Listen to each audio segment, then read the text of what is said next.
This is an Arcane Intelligence podcast.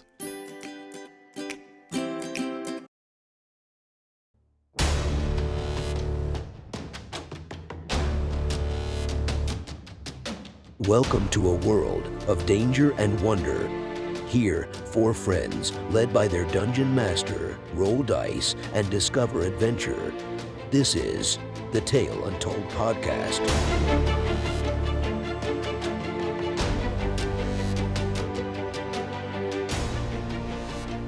Hello everyone, and welcome to the Tale Untold, a 5th edition D&D podcast documenting the ridiculous and thrilling adventures of a group of friends.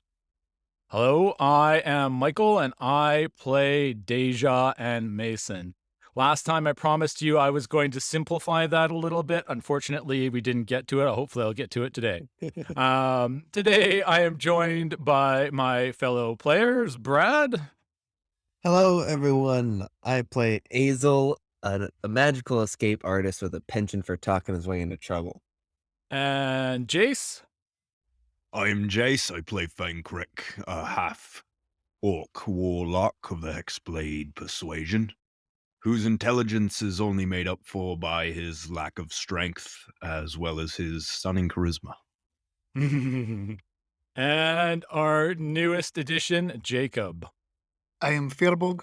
My name is Firbolg, and all my family and friends are dead, apparently. And directing this, the final session of Campaign 1, our mighty DM, Matt. Hello, friends, and welcome to tonight's exciting campaign finale. Should be a great thing. I fully expect to kill at least 2 characters today. Whether that happens or not is up to the dice, but it's gonna be absolutely brutal. My body's ready. Last time we were here on this exciting adventure, Firbolg had run off to the north to attempt to contact any remains of his tribe, hoping that he might be able to find some family. Since the Firbolg people, the Firbolgi, if you will, had been the only people that have had any experience combating the Beyakek directly. We had the rest of the group leave Kularn and head off towards Tepesh, after giving Firbolg some directions of where that is. And as you guys were going, you encountered a ranger, which you guys did not discover was actually a ghost because you did not talk to the barkeep about his name, which was awful because I was waiting for it. It never happened. Anyways, you met with a ranger who told you that basically the entire countryside is now dangerous because the Mages Guild, as they've attempted to consolidate power, has unleashed these strange creatures all over the land. You guys encountered a Grootslang, a terrifying draconic cousin, if you will, dragon cousin type creature. Looked like a bit of a mixture between a serpent and an elephant and a dragon and a hippo. It was a pretty good fight. Deja may or may not have been swallowed for half of it. Yep. And then I turned into a Tyrannosaurus Rex and got vomited out. Yes, that was an exciting time. That was I an can't image. tell you how extremely exciting that was. We had to look up how the size of a Tyrannosaurus Rex compared to an elephant for scale. Yep. Then determine whether or not I was going to be too big to be vomited out or small enough to be swallowed. Or so big enough that it would rip this creature's throat out. It was a fun time. And after you killed it, you discovered a corpse with some magic items on it. I know that We Mike did. probably has the list. Just suffice to say, there's a dragon satchel, which is very unique and weird, and I'll let you guys fight over that. Some scorpion armor, and there was one more thing that I had in there. It was a weapon, I believe. I think Was it's in the it- chat There was somewhere. a serpent fang. Serpent Fang, which is not a dagger. It's a longsword made from the fang of a serpent that the character apparently just swallowed up. Some bold adventurer that went to try and deal with this creature and got swallowed. You guys traveled to the city of Tepesh over the next few days. Seemingly, that one creature may have been causing a lot of havoc with the surrounding area. And as you pass by a couple of towns, you can see that they are boarded up, gates sealed, crossbowmen on the battlements. They wouldn't let you anywhere near town, as it seems that the general feeling is this is either the end of the world or your average people are no longer to be trusted. We got apocalyptic stuff going on. You proceed to Tepesh. And when you get to the city of Tepesh, you see that their gates are also barred. And outside the city of Tepesh, you see the smoking husks of several humanoid-looking bodies. It's difficult to identify what they were since they are burned to a crisp. Just kind of sitting there quietly smoking in deep, shallow little craters. They sound like fireball fuel. That's what they are. TM that. That's Oh, a t-shirt. Fireball fuel. Some people make the fireballs, some people are just fireball fuel. As you approach the gates, you hear a voice shout out from the top of the walls. Oh, no one is allowed inside the city of Tepesh without stating their name and business. Fang, you know these guys, right? Isn't that right? Hi, I'm Thomas. I'm here to see Augie. Yeah, that sounds like it'd work. Actually, yeah, that was good. If you want Thomas to be there, I will No, play by those rules. this is Azel. This is 100% Azel. If you're attempting to deceive, you could make a deception. So I will change my face to be Thomas's face. Okay, let's try this deception check. Go ahead and roll is this a persuasion check or deception check? They're all the same. They're all -1. Yeah, you know what? Why So why that's a are you 7. doing Okay. this? Yeah, I'm like the one character who can't lie for shit. But that's his character flaw, is that he loves tries. lying even though he's really bad at it. that's hysterical. So that's a 7. I don't know any Thomas.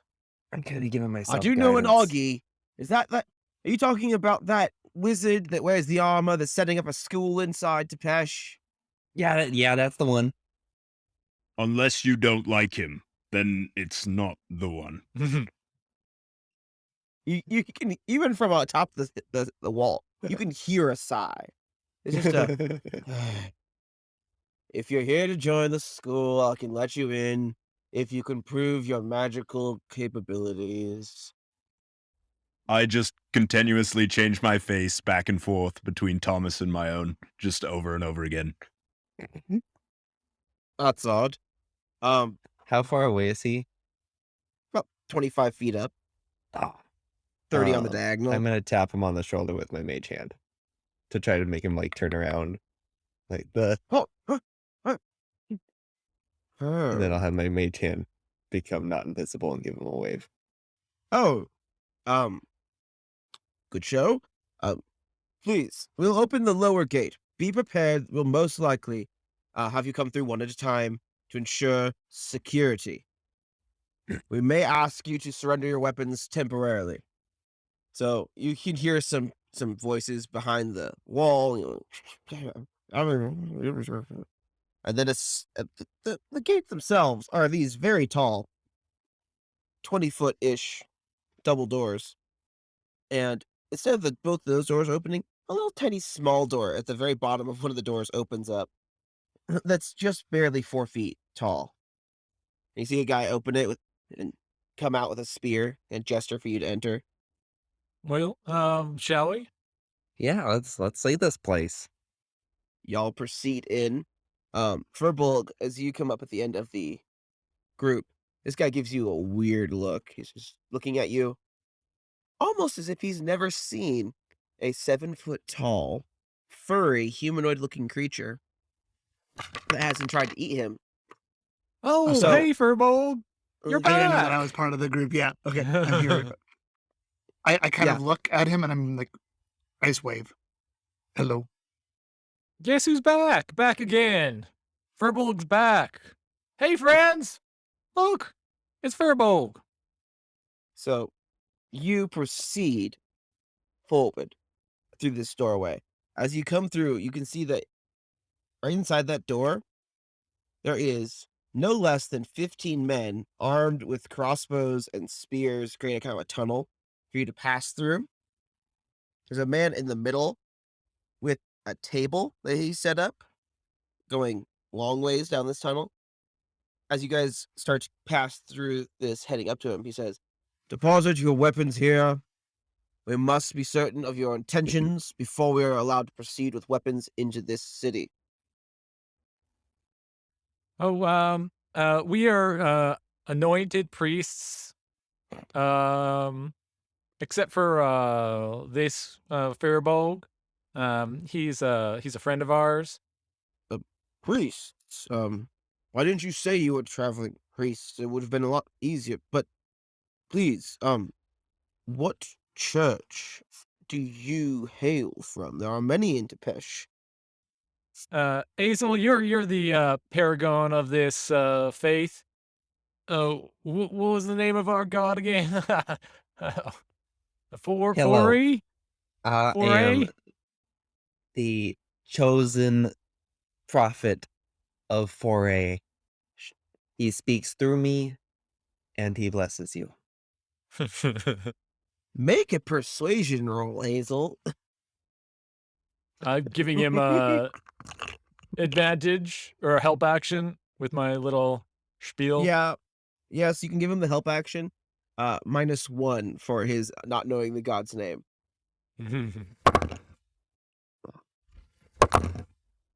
18 minus, what, 2 now? 16? -1, so 17. The guard looks at you a little questioningly, and then he's like, "Could you display some of your divine abilities granted by your deity, please?" Oh, yeah, sure. Then I will cast light. Orb of light appears in my head. Yeah, I could do this. Oh, here, and I'm gonna take his like piece of paper, tear it up, and I'll cast mending on it. After spending a minute casting the spell, holding the shredded pieces of paper. Yeah, just wait for it. Wait for it. Wait It's for a it. really it's kind of an impressive spell to see, actually. As you watch these tiny little strips of paper float in the air and just quietly sew themselves back together in the air over the course of the 1 minute. Okay, you've convinced me. Come in, please. Shut the Well- gate. While this was going on, Azel was going over to one of the smoldering bodies and trying to cast Spare the Dying on them. Be like, man, it would have worked if we were here sooner. As you turn around, you see Firbolg still at the desk with the weapons, and he's taking out every single stick that he has in his pocket, and just like laying it on the table one by one. Yeah, pulling out the little twigs in his hair. We- You're a strange priest, you know this. I am not the priest. Oh, you're not a wizard, yes? You're not an arcane user of magics? No, absolutely no. So you use divine magic one way or another. Um, Would you be a member of one of the druidic covens? that is what people call me. Oh, well, good to see you. Welcome, O tamer of the wilds and protector of things untamed. Our city is the city of many churches. You may have heard of it. There are many places of which different deities have kept small orchards inside of the town. You may find them to your liking. In any event, if you are here to speak with Sir Augustine Azel, he is with his school. You will find him on the far side nearest the wall. Oh, Augie's head is blown up now. Can I have stick back now? Yes, take your sticks. All right. I bundle them back up and I put them in my pocket. And I come back to the group. Did you hear all name they give me? I just called Firbolg. Why'd they give me so many names? You get used to it. Just their way. I Love think we're fancy in these parts. Fancy. So, you walk over towards the school that apparently Augie has set up. As you guys approach, it's very conspicuous that Fang is drifting further and further towards the back of the group. Hey, I mean, I'm happy he's Um, alive. He's just loud.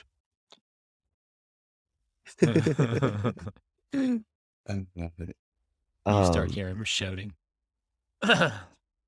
Yes, from the far side, you start hearing some words about syllabuses. Hey, everyone, grab your syllabus. You get to the gate, and at the gate is it's like a 12-year-old child sitting there with a book. Hello, welcome to Ozzy Egelstein's Arcane Emporium. Are you students or are you just inquiring? yeah, I'll take a pamphlet if you got one. He holds up a few pamphlets for anyone to take. What are we doing here? I know this is like an old friend of yours, brother. But aren't we trying to find people to warn them of? I don't know. What are we doing? We're here to help the last bastion of civilization survive and bring them news of forays Well, we of gotta Earth. tell them about where these Beyakek had come from, so they can Oh, be that's right. prepared. And we gotta figure out what's gone on here. It doesn't sound like things have been doing too hot. So, Fang, you see a humanoid figure, slightly shorter than average for a human, dressed in heavy armor, carrying no weapons, suddenly comes sprinting from the door of the school, just inside this little kind of exterior wall that the gates are standing at. And he comes at you in a dead sprint. You manage to just barely dodge to the side as Augie comes flying in for a flying hug, just screaming, Fang! Fang, you survived! Considering that Fang was the one person who went after Augie when he left the group, he's actually pretty happy to see an old friend.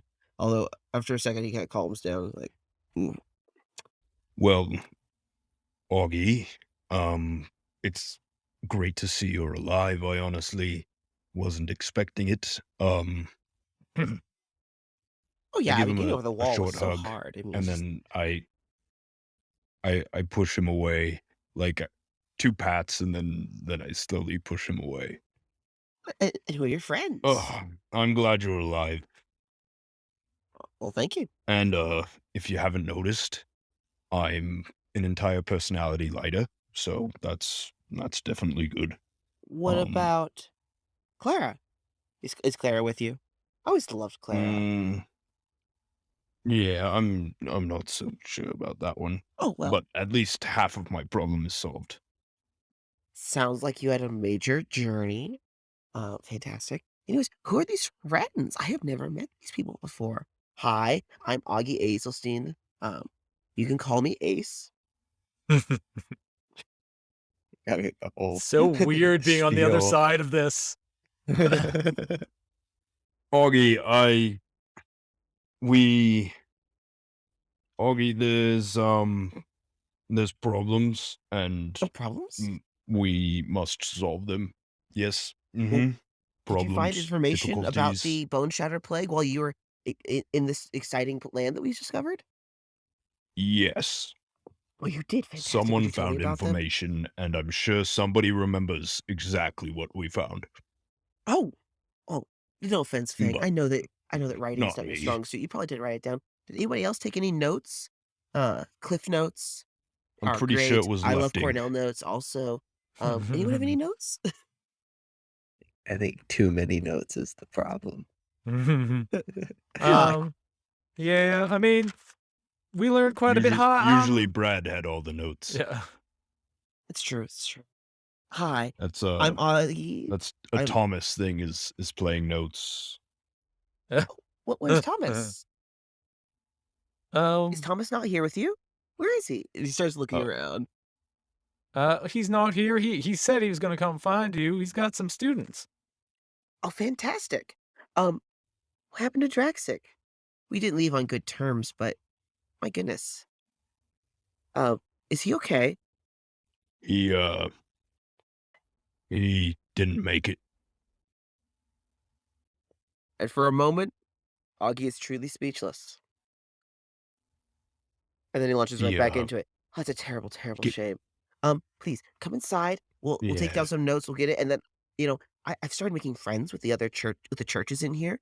Apparently, since they don't like arcane magic, they usually were sending their arcane students out of the city, basically kicking them out, which I thought was so horrible. And then now it's started a school, and so now there's a place for people that are not attached to the guild to come study, and it's fantastic. And he just keeps telling you all about his school, the classes he's got going on, how he's developed a very special syllabus system, and how he actually has 7 students, and he's so excited.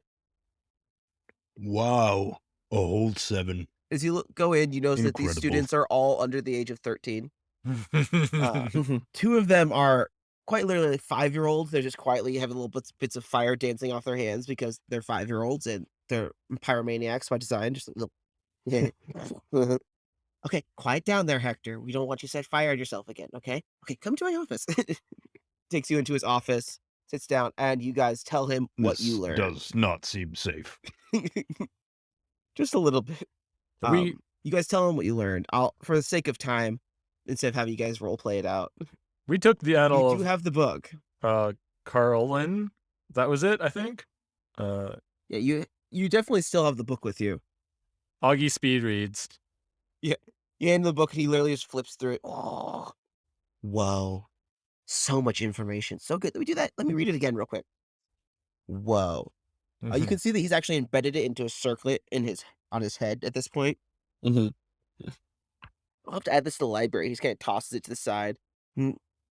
A little feather in the air that's just floating there. It touches it, and the feather kind of drags it over to a bookshelf. He's been working on some low-level spells. So, apparently, the only way to actually deal with these creatures is through some sort of clerical ritual. I deciphered some of the stuff in the back. The stuff that was in, of course, Celestial and Abyssal, of course. Anyways, the stuff I found is fantastic in that I learned that only people that have experience fighting them before really know the secret for killing them, which is a divine ritual can purge the plague as long as you have either severely injured the Beyakek and it is incapacitated, or if you happen to have someone that's been infected, if you can purge them of it before they're infected fully, meaning they go through a full transformation, you can prevent them from taking on the plague, which should be great. The real problem is no one in any of these churches knows anything about this thing. I've been doing some research, going to the library and getting some holds done and some academic transfers, and no one really knows what this is all about. I just wish that there's someone from the past that knew what was going on. A big blue hand raises into the air. Yeah, Yes, go ahead. You don't need to raise your hand. We're not in class. I know what this problem is. Oh, you do? I'm sorry. I'm not familiar with your species. You look very fuzzy and friendly, though. This is fair assessment. Yes. Oh, how wonderful. Anyways, do you know any of these sacred rituals? Are you a cleric? I'm not cleric, but I can do this, and I conjure 10 good berries in my hand, and I offer, Whoa. and I offer one to him. Whoa. Let me just takes it.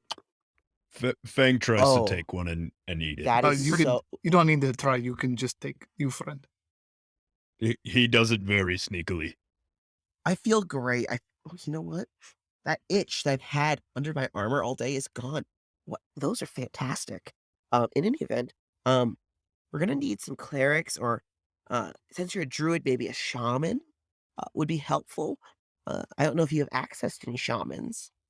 I found tribe up north of Firbolg, and there are 5 shaman who come help fight. Oh, fantastic. Hector, would you mind? Run to the gate, tell them to expect 5 people that look like Mr. Firbolg, please. Furry, friendly, blue, would you mind? Fantastic. Go, Hector, go. This kid looks like he's having the time of his life to go on an errand, like most Escape kids the are. school. Yeah, and he takes off at a dead sprint, Field trip. trailing little bits of fire in his steps as he runs. He's just so great. He just needs to learn control. As soon as we really get him to control those flames, he's gonna be great. I sense a fantastic pyromage in his future. In any event, you should go inform the Reeve, the gentleman who's in charge of policing the city, Mr. Flurble. They have a unique governmental system where he's like the magistrate, and then each of the churches is in charge of their own little district inside the town. It's quite fantastic, quite revolutionary. It might be different. It might be new to you. I am not in much need of magistrate.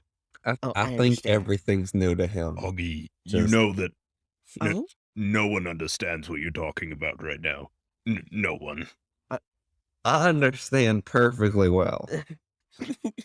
May starts kind of backing away to get some space. I think I'm going to go over here. There's a very interesting plant on the ground. I think it might have some fantastic herbal properties. It starts like, Oh, if there is, would you let me know? I've been trying to grow these blink plants here, and they have not been doing well. He takes you over to a pot where there's these blue flowers that are growing there, which Fang recognizes as those blink flowers that Augie has encountered 3 different Mhm. times, which have a unique property to them. What kind of properties? Oh, well, these are blink flowers. They're fantastic. If you touch them without magically enchanted items that help you, negate the effects, it will magically teleport you 50 feet in a random direction. It's quite exciting, actually. Of course, I did accidentally once teleport someone into the ground. That was not good. not accidentally.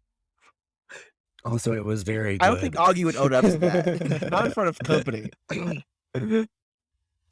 You having trouble with them growing? Yes, I don't think this is their native climate. They don't really seem to want to do the thing, if you know what I mean. If you'd like, I could help with that. Oh, that would be wonderful. I look around, and I'm like, okay, and I cast plant growth. This little flower that is basically in a cup of water that he's been desperately trying to keep alive, that is starting to wilt. It suddenly becomes vibrant, and as you continue to hold the spell, you can see roots growing. And by the time you're done, what was a cup of water with a plant in it is now a plant with a huge ball of roots that has grown a good 6 inches and has 2 new flowers on it.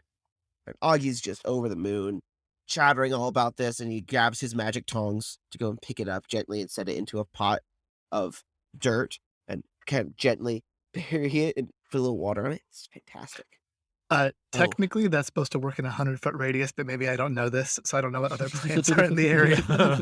All the weeds and Don't worry. start growing Everything up. is worry. bigger. Don't worry. I know. Oh god. Okay. This is great. Let's go. Let's go tell the Reeve what we know, and maybe we can plan to do something. I mean, I don't know if you know, this is the last free city. The Mages Guild has taken over all the other cities. It's really a problem because, honestly, the lack of freedom is a problem for me acquiring new students as they can't travel freely. The guild is just taking over. It's really a mess. I'm ashamed that I studied with them for so long, trying to be like them instead of just starting my own school. I waited this long. I do love syllabuses. And he just keeps going as you walk out. As you get outside of his office and you step outside, the area that was just kind of cobblestones with a few strands of grass here and there between the school and the little exterior wall that they have is now a pretty vibrant little field of 10-inch tall grass that has grown through the cobblestones. This is much better, in my opinion. Oh, you know what? I agree. The children will love it. Anyways, you guys walk out, and as you're walking for a good, like, half a block, every plant is just start growing aggressively to the point where one poor flower shop just looks like an atomic bomb of flowers went off. You'd notice as you walked by originally, it was just a little guy selling some flowers that were braided into wreaths and stuff for people to take. That now is a 35-foot ball of flowers with one guy desperately trying to climb his way out from this huge puff ball. I pick one of the flowers and I just like admire it. It's a beautiful flower. No charge. As soon as I can get out, help. I offer my hand. He grabs it. You tug him out. he's covered in scratches from all the roses that suddenly regrew their thorns. Here, and I give him a thank berry. goodness. Oh, he takes it, and all the scratches heal up, and he goes, "That is fantastic. I have 7 berries left. Where can I get those? Those are fantastic. I feel so good right now. It's like I had a great meal, and you healed my wounds. What is that? I need them." It berry that I make. We've got to come back. Maybe we can Don't license these. ask I can him see it how. now. Oh, okay. I can see it now. I come back. Juices and berries for all. I can see it now. He just, Augie must have rubbed off on this district a little bit as he starts scratching down some ideas. Is like Furbolg gonna start like the Juicy brand company in this world? Is that what's going on here? Guess so. Blue juice, man. It's not what's going on. Yeah. He takes you to the Reeve. The Reeve is a little disconcerted that 1, 2, 3, 4 pretty powerful magic users got inside of his walls without him being notified. But as soon as you explain that you're technically priests, he's like, "Oh, that explains it." They have a thing about leaving the priests alone, and then, well, you know how it goes. Anyways, I'm glad you told me that you have friends coming, because we're going to need them. A couple of the clerics of the Temple of the Night have seen in their dreams a army approaching us. I just sent out the word before you arrived to prepare for a siege. Men are being sent out to harvest plants and prepare as much food as we can. Thankfully, we have plenty of water, but we are preparing for a siege now. We may be the last city to stand, and honestly, if it wasn't for all the clerics able to defend our walls, we would have fallen already. I'm sure you saw those husks outside, the results of several clerics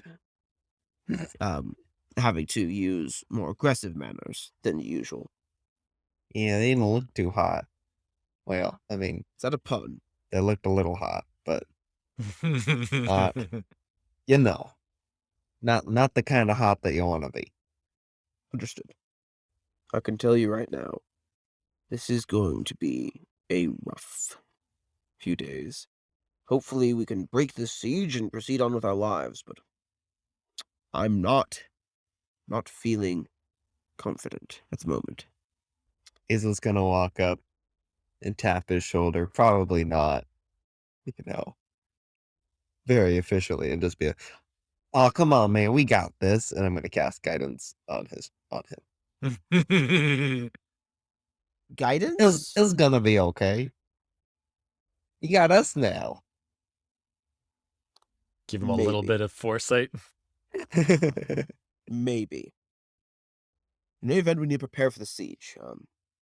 Based off of the Temple of Night's dreams, they say we maybe have a week to prepare. I wish we had more men. If we're lucky, we may be able to hold them off long enough for the clerics to do some of their more powerful rituals. Well, how can we help? Well, there's defenses to be made and preparations to do. We honestly don't have enough food to last particularly long at this rate, even with the orchards inside the walls. And of course, it wouldn't hurt to prepare some defenses, some weapons if possible. Is there a way I could send a message? To whom? And to where? Messages of the magical friends. nature are not necessarily difficult. Friends? Yes. Both in high and low places. High and low. I assume it's possible. Some of our members of the Night Temple could potentially help you with messages. You just need to know who they're going to. That's the particular problem, you see. Well, there are a couple I'd like to send. particularly to ask for aid. One to a young girl named Ilyana, and the other to a family friend. A distant relative. Look, we don't get along too well, but I think we need his help. We can definitely do that. We'll go to the Temple of the Night and then send your message that way. As long as you have their names and roughly where they are, they can help you with that. And if you know any other warriors, call them too. We'll need help. All right. You go. He directs you pretty easily to where the temple is. So just tell me who you want to talk to and what you want to say. They'll take care of all the casting and all that jazz. So, my first call is going to be to Ramus. I'm assuming he's somewhere around Jandar by now. And I am going to call for his aid. To send pirates or soldiers or whatever he can muster. To break the siege. And then my other message will be to Ilyana. And Ilyana still stays with the Fori, if I'm correct. And I'm going to ask if she can help muster an army. Ilyana was the princess, right?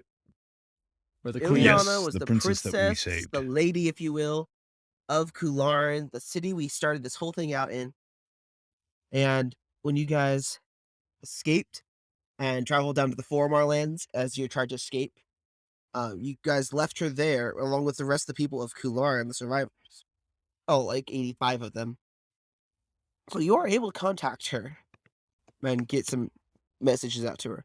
With Ramas, it takes a few tries because they're trying to find different places on the coast where he might be.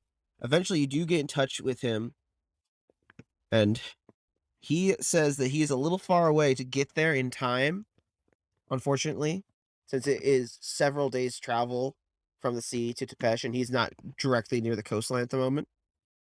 However, when you get to Ilyana, she is overjoyed to hear your voice, and she tries to ask you all these questions, and you tell her you don't have time. You do inform her that you need her help. She says to you, I'll pass on the news to the Foramar here, and potentially they can send some warriors. I know where Tepesh is. I can make them a map, but I don't know if we'll be able to get there. You say you have about a week? We have however long I can give us. A week. A week and a few days if we're lucky, and we can see how long I can push. Well, we'll see what we can do. Most of the people here are really in no shape to travel to war. We really don't have any weapons on hand. Besides what the Forum are making, we're not particularly good at those, but we'll see what we can do. Just do what you can. It's the only hope we have left. Shall we, maybe delay their forces? Maybe we can go out and slow them down and give our allies time to group in the city. And ride out to meet them. Yes. I don't know if we want all these people to be, I don't know, besieged. If we can fight them in a place of our choosing rather than in a place they're choosing, perhaps we might find ourselves with the advantage. Draw them into some place where their numbers could be used against them. Well, that's 4 or 5 against an entire army, but I'll take those odds.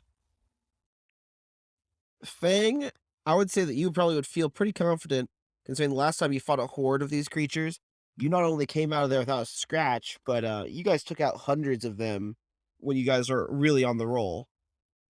Yeah, I like killing these things. I don't have fireball anymore. Oh, fireball! I did Fireball! save your butts last time. We got other things going on. If nothing else, we should certainly scout out their numbers and maybe look to see what kind of capabilities they might have.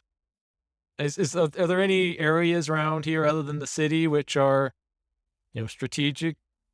we could use to fend them off. I don't know, giant chasms and stuff like that we could drive them into or something. What's the terrain like outside the city? So this city is pretty much open to the west where you guys entered. To the north is a old growth forest, very, very difficult terrain. To the east is a craggy bit of land that goes up to the exterior wall that the party had to get through in order to get outside and head down to where they met up with Deja. And to the south is open plains to the mountains. Okay. If we could make them go to one area, that would be nice for everybody. But if it's area with trees and rocks and things, I could make very difficult for things trying to enter. Yeah, I think I can also mess with the train a bit and make it a bit more difficult for large armies to move across. Well, how about this then? Why don't we aim to ambush them as they come out of the forests, or ambush them in the forest, and then we can retreat to the walls if we need to. Yeah, I think we got to have the city prepared for us to retreat, but we might be able to take some out early and catch them off guard before they get to the city proper. Also, if All right. we can somehow draw out their leadership and take them out, we might be able to make the rest a little bit easier to manage. All right. I like your guys' planning. So, without role playing, you guys have about 3 or 4 days until the army's going to be close enough for you to venture out and attack them without being in a situation you might get stuck too far away from the city. Right. So, within those 3 to 4 days, is there any preparations you would like to undergo? I think my ideas so far are I can use mold earth to make a bunch of trenches around the city or around like where we think they'll come from to make it kind of slower traveling. And I've also got rope trick that I think could be very nice for an ambush. We kind of let them pass us and then maybe, Pop out of the extraditional space. yeah, jump out or just pick them off. Things like that, especially if we've kind of already slowed them down because they're stuck in pits and things. So those are the things I'm looking at that I could do that are. Jacob, well, Yep. you said Furbolg might be able to help make sure that the forest is impassable. Not impassable, but definitely more fun for us to fight them in. What do you got? I can make forest to fight for us if we need it. Okay, I like that. Out of character, I'm talking about Wrath of Nature as a spell. So the other thing I can do is spend the week emptying out all of my goodies from my genie's vessel and filling it up with rocks and Ooh. dirt and such. So this essentially is a 20-foot radius cylinder, 20 feet high, filled with rocks. I can fly over top, break it, and rain down. Let's see. What is a 20-foot radius cylinder, 20 feet high amount of rubble going to do to enemies? So that's probably what I'll do. It'd be a dex save to take 5d10 or halved. Only 5d10? Okay. I- Anyways. It's not a solid lump of stone. It's assorted rocks. It's still a lot Yeah. of them. but Also, it's not you're one ruining stone. your genie cell. Your what's your bed and all your other stuff gonna look Yeah, like? I can spend an hour and make a new one. And then fill it That's up true. with my Good stuff point. again. All right. Just So I think that's probably what I'll do. And also maybe use my tinkering to shore up the the siege weapons like catapults or ballistas And or Augie whatever. will assist you in doing that. He's very handy with his tinkering. We should probably also call for Zwayama and Matoshka. team to come down and join us. Though Deja wouldn't know this. Augie would probably want to do Yeah, this. Right. Augie would suggest it when you guys go to make your call out to them. Interestingly enough, where you think they're supposed to be in the moon forest to the north, you guys are unable to contact them for some reason. They may not be there. Hopefully they're on their way. So you're gonna mold earth to create some trenches, try and kind of funnel them into one area. You have a contingency in case they try and break out to get to the forest. I'm going to fill up my genie's vessel full of barrels of oil. Cool. Yes. Yeah, we'll get all the explosive Okay. flammableness. Here's the Exactly. question. You'll have to look it up. Are you capable of turning your genie's vessel inside out to dump it all out at once? If I destroy my vessel, all the stuff immediately appears around it. Destroy it. Yeah, Okay. And does it have an AC or HP attached to it? it does. Okay. You know what you're doing then. Mhm. Jacob, you had an idea? Yeah, so like in my head canon, I would probably like want to try to help, the town get ready for this battle by like, mending and, putting sticks and stuff together. But because I've been, petrified forever, my technology is just not up to snuff. So I'd probably spend most of my time like I'd be dejected or kind of sad, and I just go into the forest and like try to talk to the animals and try to get them to like help us out if there's a possibility of that happening, or to like Do you get ready for speak safety. Sylvan? Yeah. Okay, since you speak Sylvan, you can make a blanket persuasion check. Oh gosh. Well, I'm okay. So tell me what you get, and then I'll tell you what to do from there. Okay. Just with my normal persuasion stuff. 16 minus 1, 15. I would allow you to add 2 since you're a druid. And also since you're a furbolg, I think that would give you a slight advantage of talking to the creatures. So plus 2 to my roll, then an 18. 18.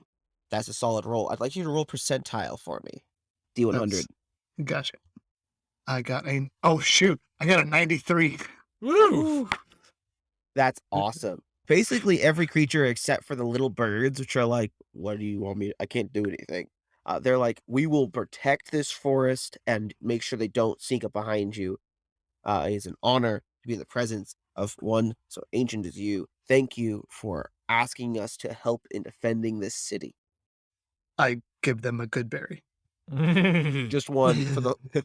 Well, okay, I cast good berry and then I hand it out to disperse as they we've need. got 6 days worth of spell slots here. Yeah, that's fair. Good point. You're just constantly casting good berry. The animals love you. All right, that's what I do. Is there any so mold earth, doing all that? Anything else before we move forward? Do we still have any items that like store spells? You do. I forget. Well, Thomas does. Thomas That is- probably I think had some. I think Or is it Jace that we gave has it to the Fang. the, We tried to give it to the warlocks. Yes. So Fang, you probably have the magic item that is the spell siphon, where you're able to store up to a 3rd level spell in there into the spell siphon. And basically when you break it, it will cast the spell. You can cast a 5th level spell as well, but there is a roll attached to that to make sure you don't put something in there so powerful that it couldn't take it and shatters. Okay. So Jace, what type of spell would you like to put in there? And you don't have to do it yourself. You can hand it off to someone else. I don't mind. Currently, there's a 2nd level bless spell. What in there. level spell is Fireball? Fireball starts at 2nd level. There you go. I don't think anyone here has Fireball. I bet you one of those little kids does. But does he have it at a high enough level? Technically, what that kid has is produce flames. All right, so he's not helpful. I have a wall of fire. It's Wall not of fire. fireball, but it's not fireball. It's just a wall. Wall of fire? Is that a 3rd Yes. level spell? It is 4th. 4th level. You could attempt to put it in there. There will be a slight arcana check to see if you can do it successfully without damaging the container. I would not want to damage container. If you wanted to upcast it, you can, although I don't know if you have access to 5th level spells yet.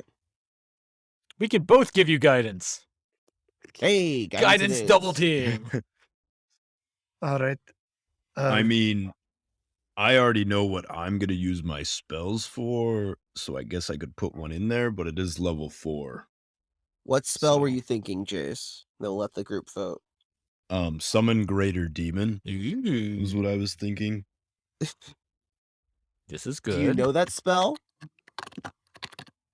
Yes, I do. I just have As to of double this check. level, I know that spell. Let's have to check.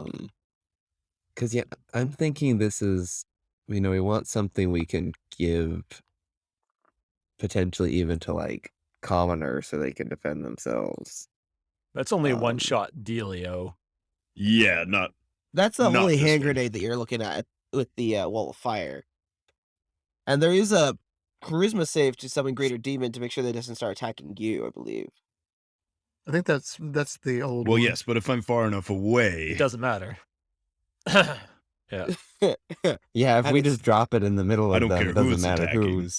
who it's angry Okay. at. that's the idea. Oh, In God. the middle you of a could horde. do- So so we could use that from like the pocket dimension and then like fly away or something and just let that ravage the people fly away. We can I use was going to that. cast that Redeem. either way, so just What's the range on that? But you could have two. What's the range it on is that? 60 feet. Okay, so why don't we 60. get on the invisible flying monkey a few days ahead of time, fly overhead, drop a few demons on top of the horde, and then just let them tear them up, and then we'll come back the next Oh. day and do it again. Jay, we'll drop a new. I can do it twice every short rest, so if we just sat up in the air for 30 minutes, we could just There you go. take them all out. And we'll just drop them on. We don't have to get like right down to the ground. We could just drop it on top of them. From like we could go 120 feet in the Operation air. Rolling Thunder. Yep. Let's do that. Let's do that. I want to try So wait. that. I want to So we'll try put- that. Let's do I that. think- What are you putting in the that's good. vessel? That's all I need to know. So Sir Fen is flying people around in the I'll vessel. put that spell in the. Oh no! I mean, My concern with that is Yeah. is that my concern with just dropping demons on them is that the demons are Good. then going to destroy them all and then come after the city, and then we're fighting demons. oh, I instead can of banish these it. things. I've got banish. I'll banish it away. I'd like to, as a DM who wants to make sure you don't murder yourselves to death, I'd like to encourage you guys to put the wall of flame into the vessel. Just because if you fail All right, the we can spell put wall of save there, flame. there's less chance of you spawning a demon inside the town. Okay. If you want to summon something, I could put a beast in there instead, 4th level. Still pretty powerful. Okay, well, let's do that. Well, no, I'm still gonna cast my demon, but you can put whatever you want. But Yeah, in that there. might just but be one day of we- instead of. Absolutely have to get flying over top of these guys and drop demon bombs on top of them. That I is am part of so the for plan. this. That is going to happen. Yeah, so I can fly around with Foolproof. my witch ring and scout out and kind of. So, Yep. Then we'll cast fog. We'll drop demon bombs on top of them, and then Bob's your uncle. okay. And then we'll never be let back into the city of clerics. Yeah. Well, you don't know. The question is, do they know what happened? So here's my question for you. Bang, I need you to tell me which demon you're going to be doing. So you can summon a demon type of challenge rating 5 or lower. Yeah, I sent And you so- in chat already. The Okay, Bulgara. I have to double check because I'm like, what do you want to do? Big ape dude.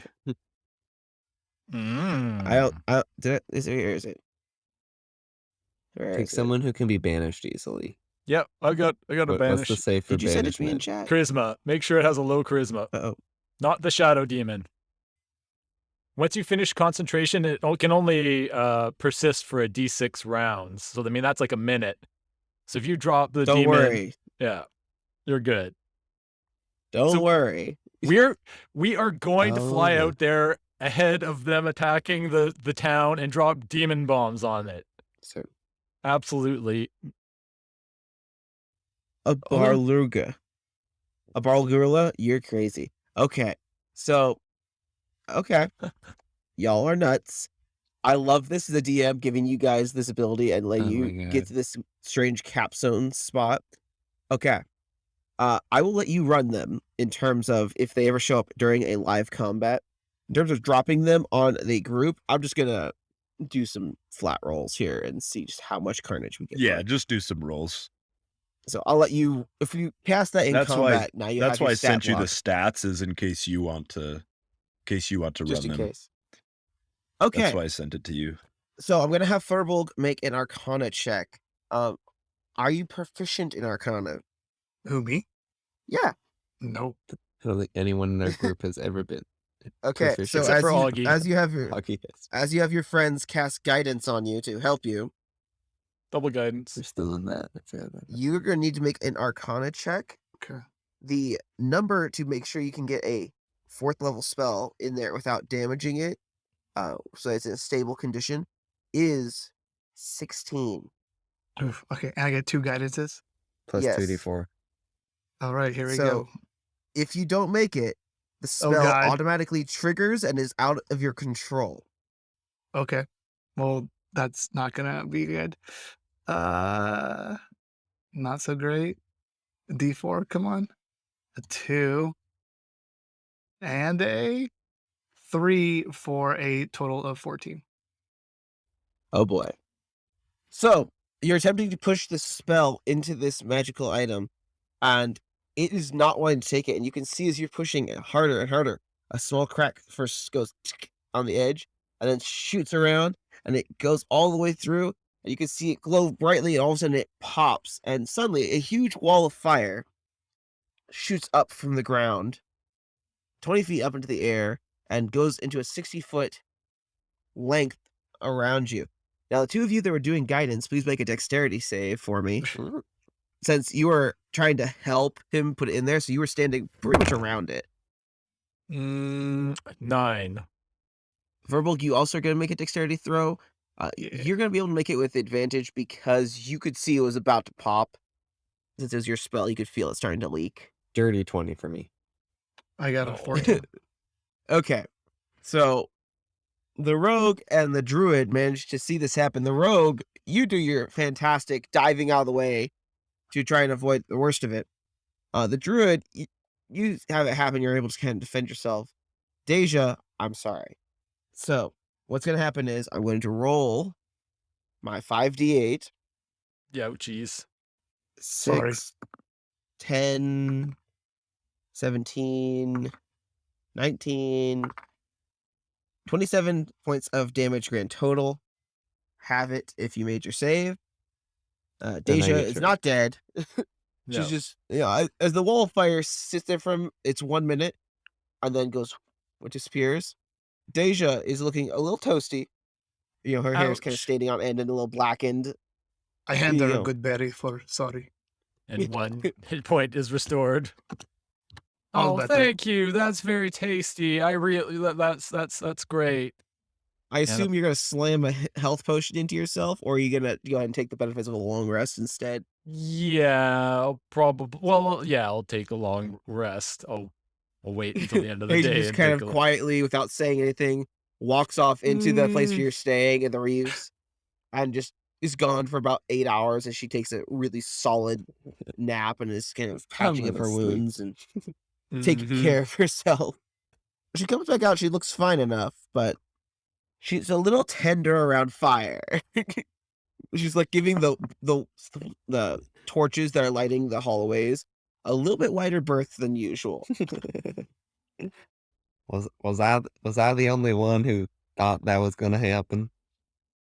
Well, hindsight is 20/20 and all, and we're in a desperate situation. Anyways, it was worth a try. Yeah. All right, the- so it's time to go drop some bombs, I guess. Yeah. Gonna drop some.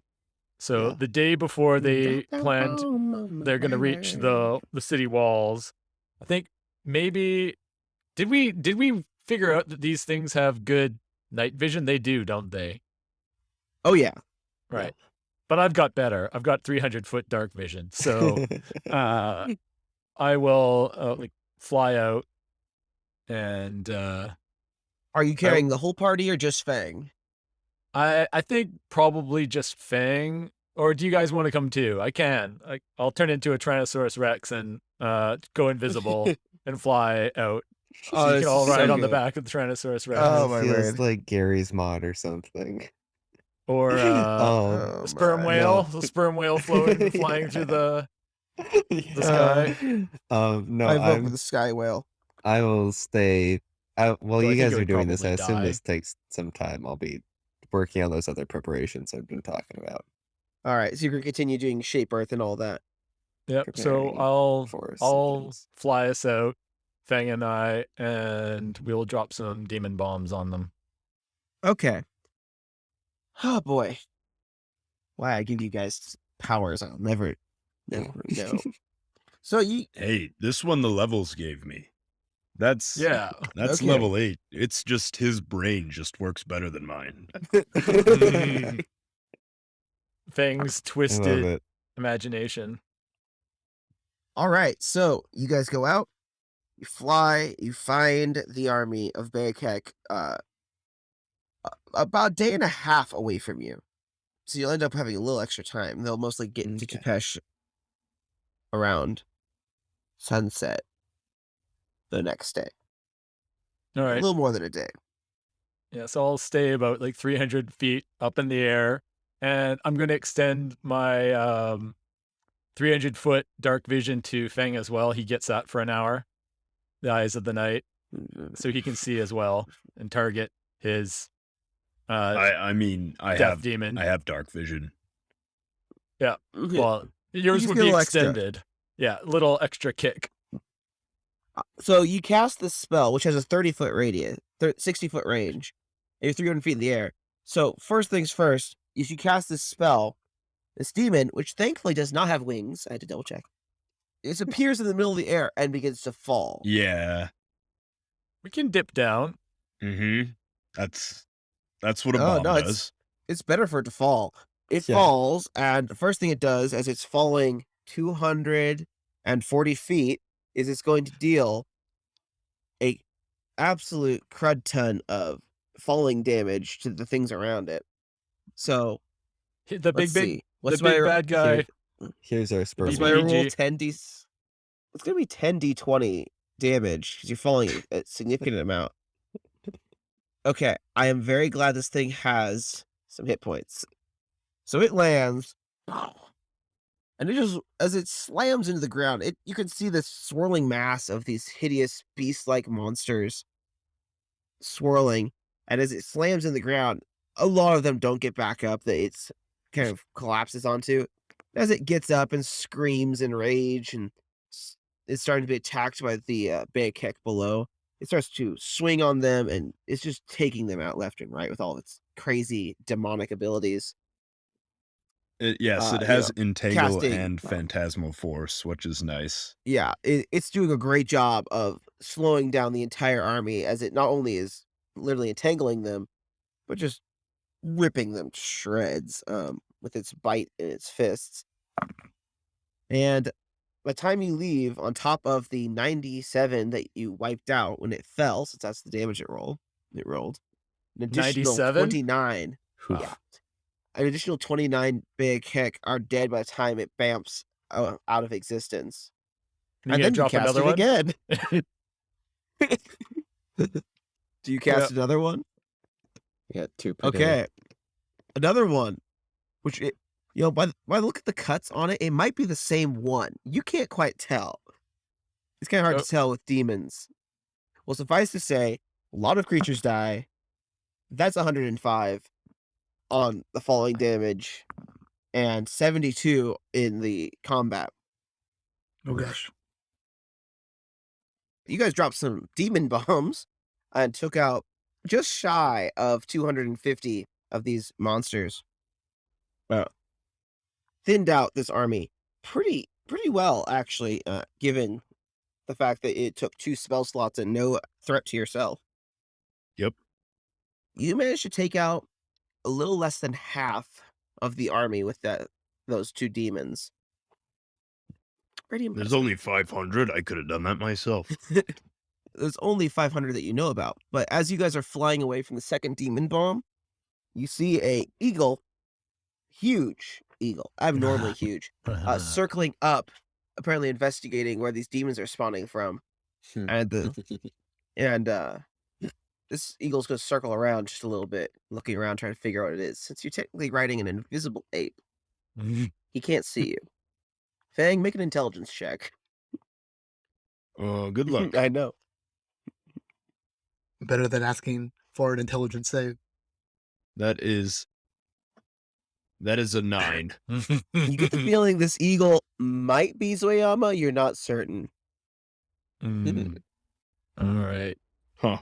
Very big bird. Very big word. The bird falls around, doesn't see you, turns back around, and you can see it just overflying this army, just circling.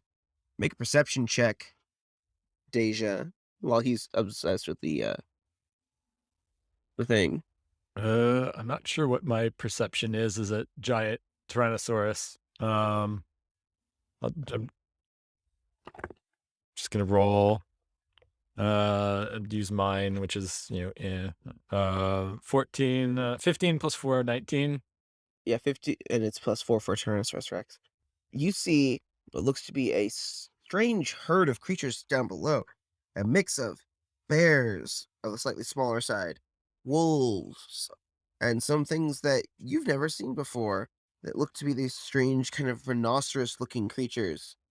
You at first think they're the Triceratops that you have down near the Remnant Empire, but they are these basically woolly rhinoceroses, all basically harrying the back end of the army, attacking and kind of trying to force them to the south. And as you now are looking, you're going to notice a lot more eagles as well overflying. About 6 eagles are just overflying this whole thing. Occasionally they'll swoop down and do a little heckling, if you will. Wicked. Zoyama returns.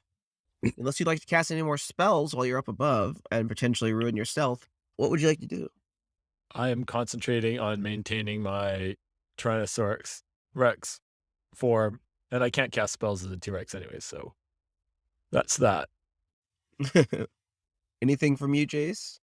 No.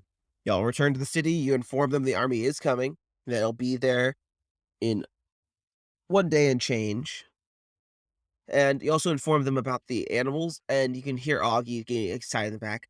Oh my goodness. Bears, wolves. Those sound like the moon horns they're talking about. Eagles. The Twathans are coming. They're definitely coming. That must be their warriors in animal form pushing them on. No wonder we couldn't contact Toyama. Yeah, and Matoshka. They're too far away. They were not where we were expecting them to be. They're actually pretty close. Yeah, this is a good thing. And you can see him talking to himself for a second. Okay, yeah. Okay. When they come here in a few days, we gotta be ready. So let's make sure that we have our defenses ready.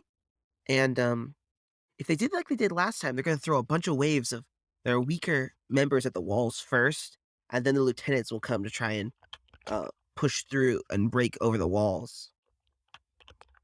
And then you see his eyes narrow. I hope Clarice is with them. We can take out her, and the whole thing ends. And he proceeds to give a bit of background for the newer members of the party. Clarice being the leader of the Beyakeks, who was masquerading as one of the members of the Mages Guild from the Guild Council, until you guys kind of unmasked her during your assault on the Mages Guild. By the way, if you have not listened to that episode in a while, our loyal listeners, you should go listen to that one again. It was a lot of fun. In season 1. All right. Season 1. That was the season 1 finale. That's a good time. So, you have one more day to prepare. Is there anything you'd like to do? Take a long rest so I can I'll get get my over- spell slots back. And yeah. Oh, none of you guys are high enough level to cast Hero's Feast, otherwise I would suggest it. Oh well. Yeah. I What will a spell, what a spell. Yeah, I've got 8 healing potions. I think we all have healing abilities now, though. Jace, did Feng take a level in Warlock or Cleric or? I actually No, didn't okay. do that. Well, I'd but recommend probably Then Warlock. I'll hand you a recommend few healing Cleric. potions. Yeah. So I've got 8 healing potions. I'll probably give out 2 each. That way, if any random person is nearby, you can take one off and use it on a person who's down. Mm-hmm. It's a syringe type healing potion. Yeah. So So- they're syringes, so just in case we're not in range to cast spells or whatnot, or you need to randomly heal somebody and you don't want to use a spell slot. Jace, you should be level 8, and you should have, if you went with Warlock, you should have a couple of free spells that are basically Magic Initiate style, where you get the cantrips and then get the spell for once a day. It's Light, Sacred Flame, and Divine Favor. All those are in the player's handbook, which is why they were chosen. All right. Good. Divine Favor is once a day D4 add to something. I think it's to a random ability check. All right. So the plan for the battle is they're coming through the forest now. Was that right? They're coming along the edge of the forest. Okay. Thankfully, those animals are helping to keep them away, and they are going to come straight south and then have to make a turn to get to the city. But thankfully, Thomas has built some ramparts for the city defenders to stand behind with some trenches. They're basically being funneled down to the mountain first, and then having them hook around back towards the city. Okay. So they're heading east Right. before getting to the city. Okay, cool. As you guys are preparing last day, 5 Furbolg, very tired and from their prolonged beast shaping, have arrived at the city. They are currently resting in Agi's school, and then Agi's filling them in on the information they need to know. Cool. All right. We didn't get the wall of fire into the No, you did not. feed. Jam. So are we filling up your vessel and dropping it on some people from a hidden location?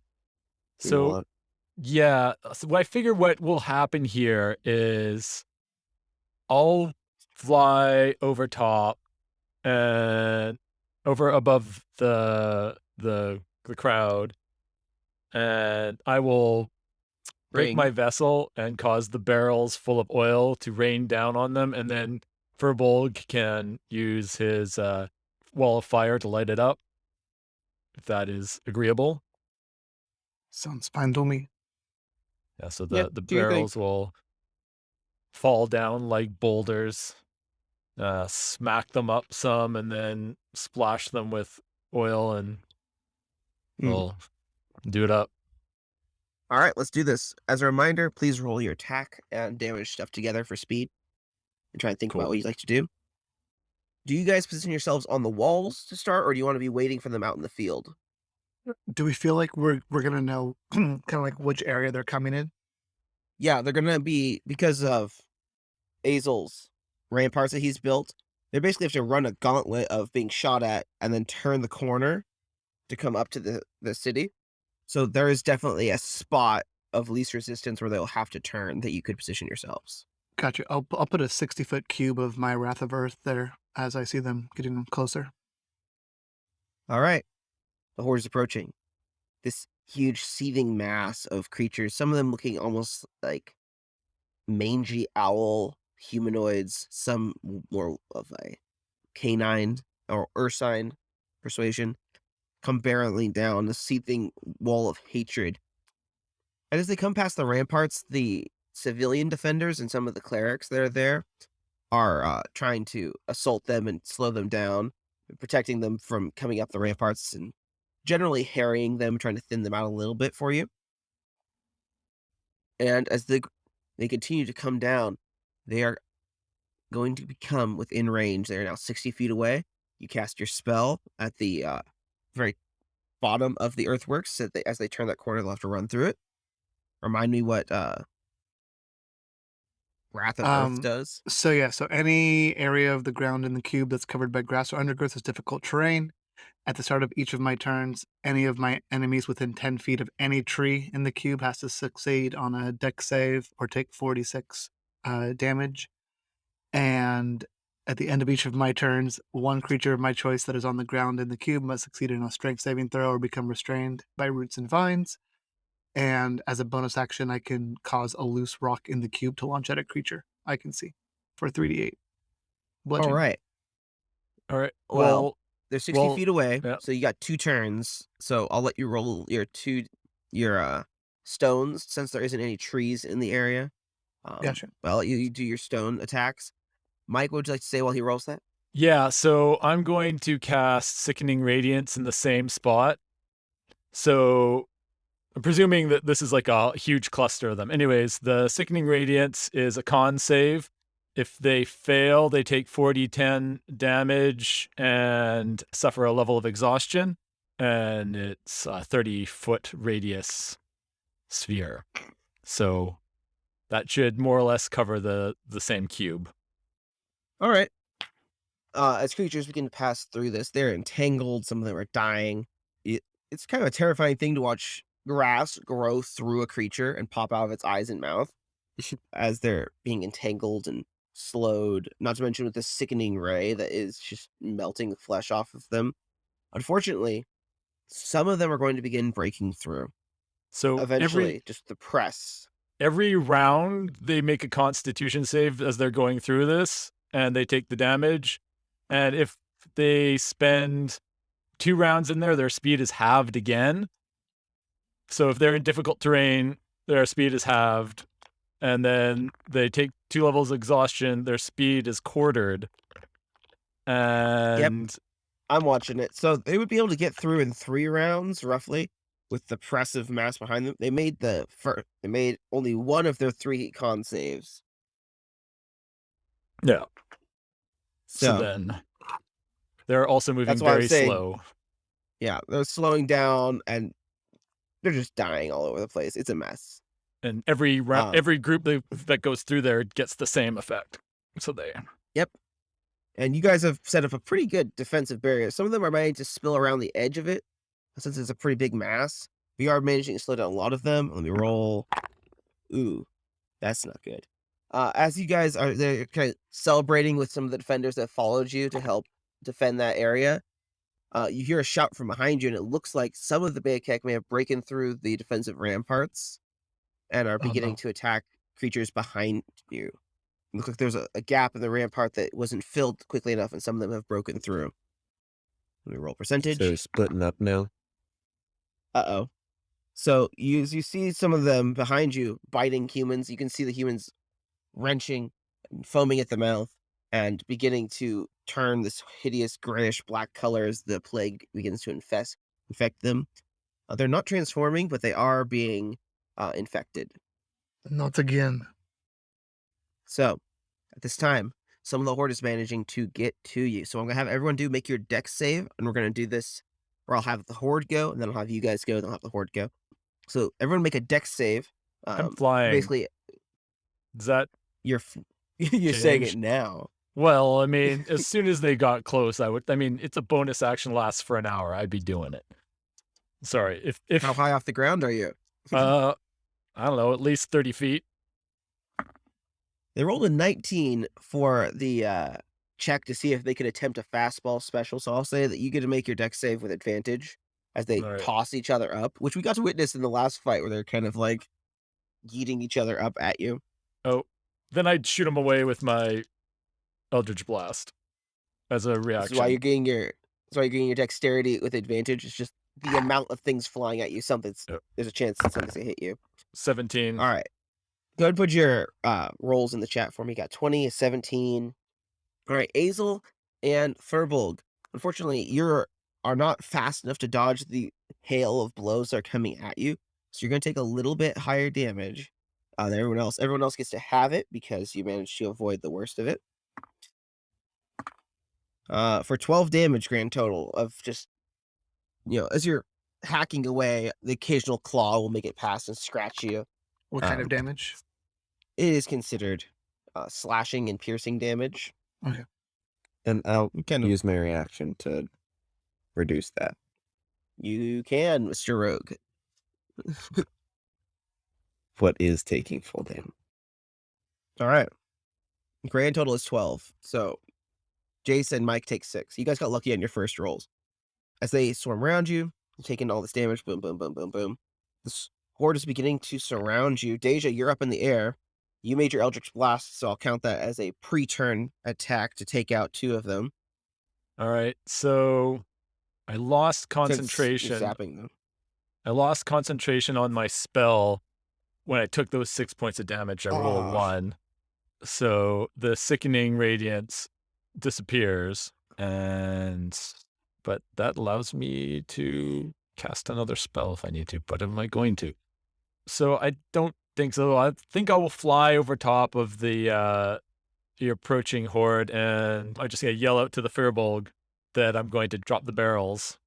And I will take my precious ring, and then I'm going to drop it and blast it with my Eldritch Blast, shattering it, hopefully.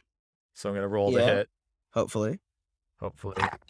And yeah, that will hit. It has an AC of 20.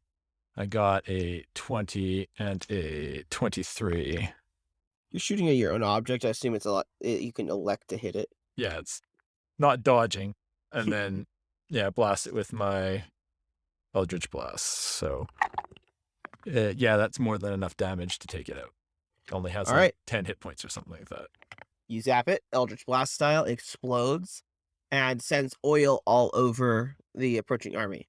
Eldritch Blast does force damage.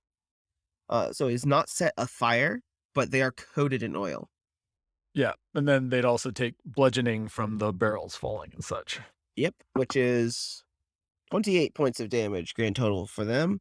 You're going to notice that about 28 of these creatures are just outright killed as the barrels slam into them and the oil splashes out around their corpse. Cool. So next up, whoever is ready to go for it. I won't do an initiative order, just whoever's ready to go. Oh, I was told to cast Wall of Fire on this thing, so that's what I would do. All right. You see where he's dropped it, and you focus, you cast your Wall of Fire. Go ahead while I make a collective dex save for all of them that are caught in the wall. They're not in oil. Yeah, my save DC is, my save DC is 17. I don't know if that matters at all. They're rolling particularly low. Okay, I got 20 damage on it. 20 damage.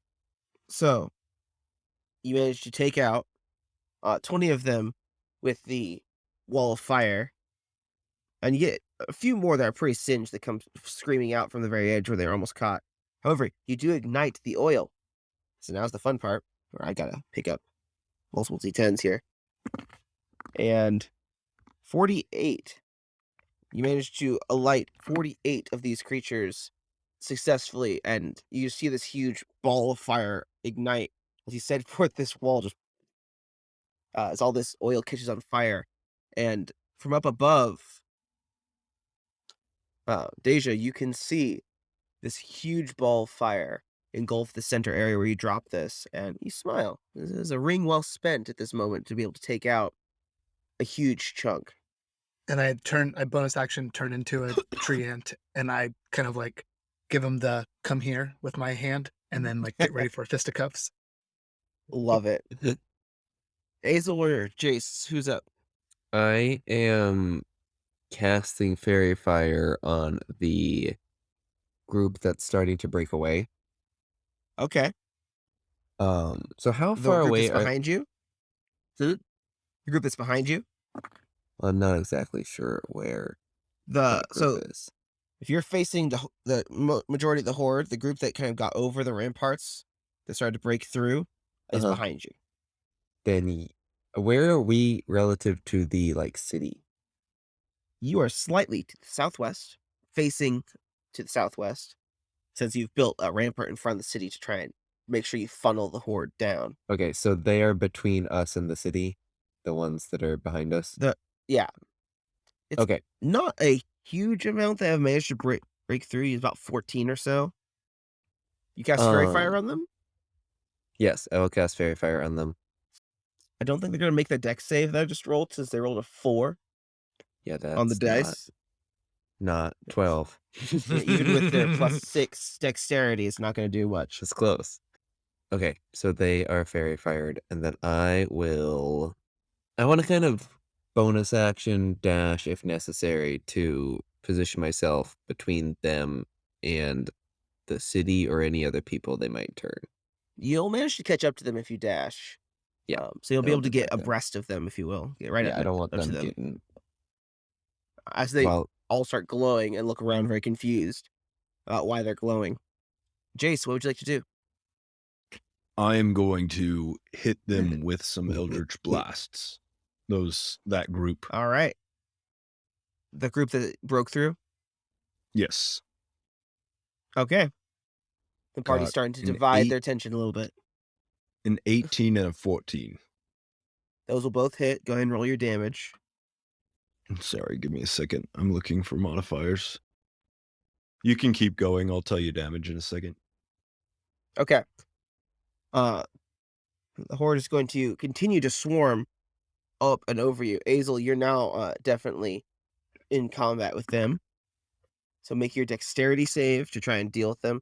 Since we're doing mass combat rules, they have you make a dexterity save to see how if you get hit. sure. Dirty If you roll a 20. natural 20, you manage to stay out of it. Dirty 20. Okay. Deja? Do you want me to roll with advantage again? Yeah, you're still in the air. Nat 20. You successfully avoid any damage. Professor gets a 19. So Jace is the only one who's going to be taking full damage. Everyone else takes half except for Deja, who manages to avoid it altogether. That I is get to avoid it. 20 points of damage grand total, as they are just starting to surround you just a little bit.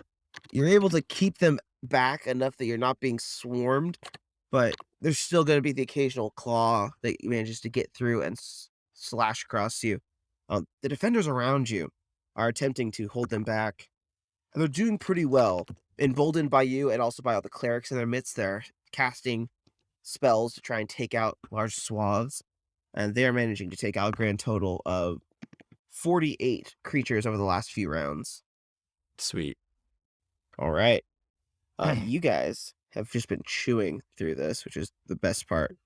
That group around you, Azel, I'll have Azel go first this time. There's only about 14 of them there, and they are at your mercy. They are fairy fired. What would you like to do? I'm gonna attack them with my daggers. Go for it. I think it's just a 10. 10 will hit. 10 is the AC for the group. 10 hits. Awesome. There's a lot of them. It's easy to miss and accidentally hit someone. So with my natural 2 and natural 4, both hit.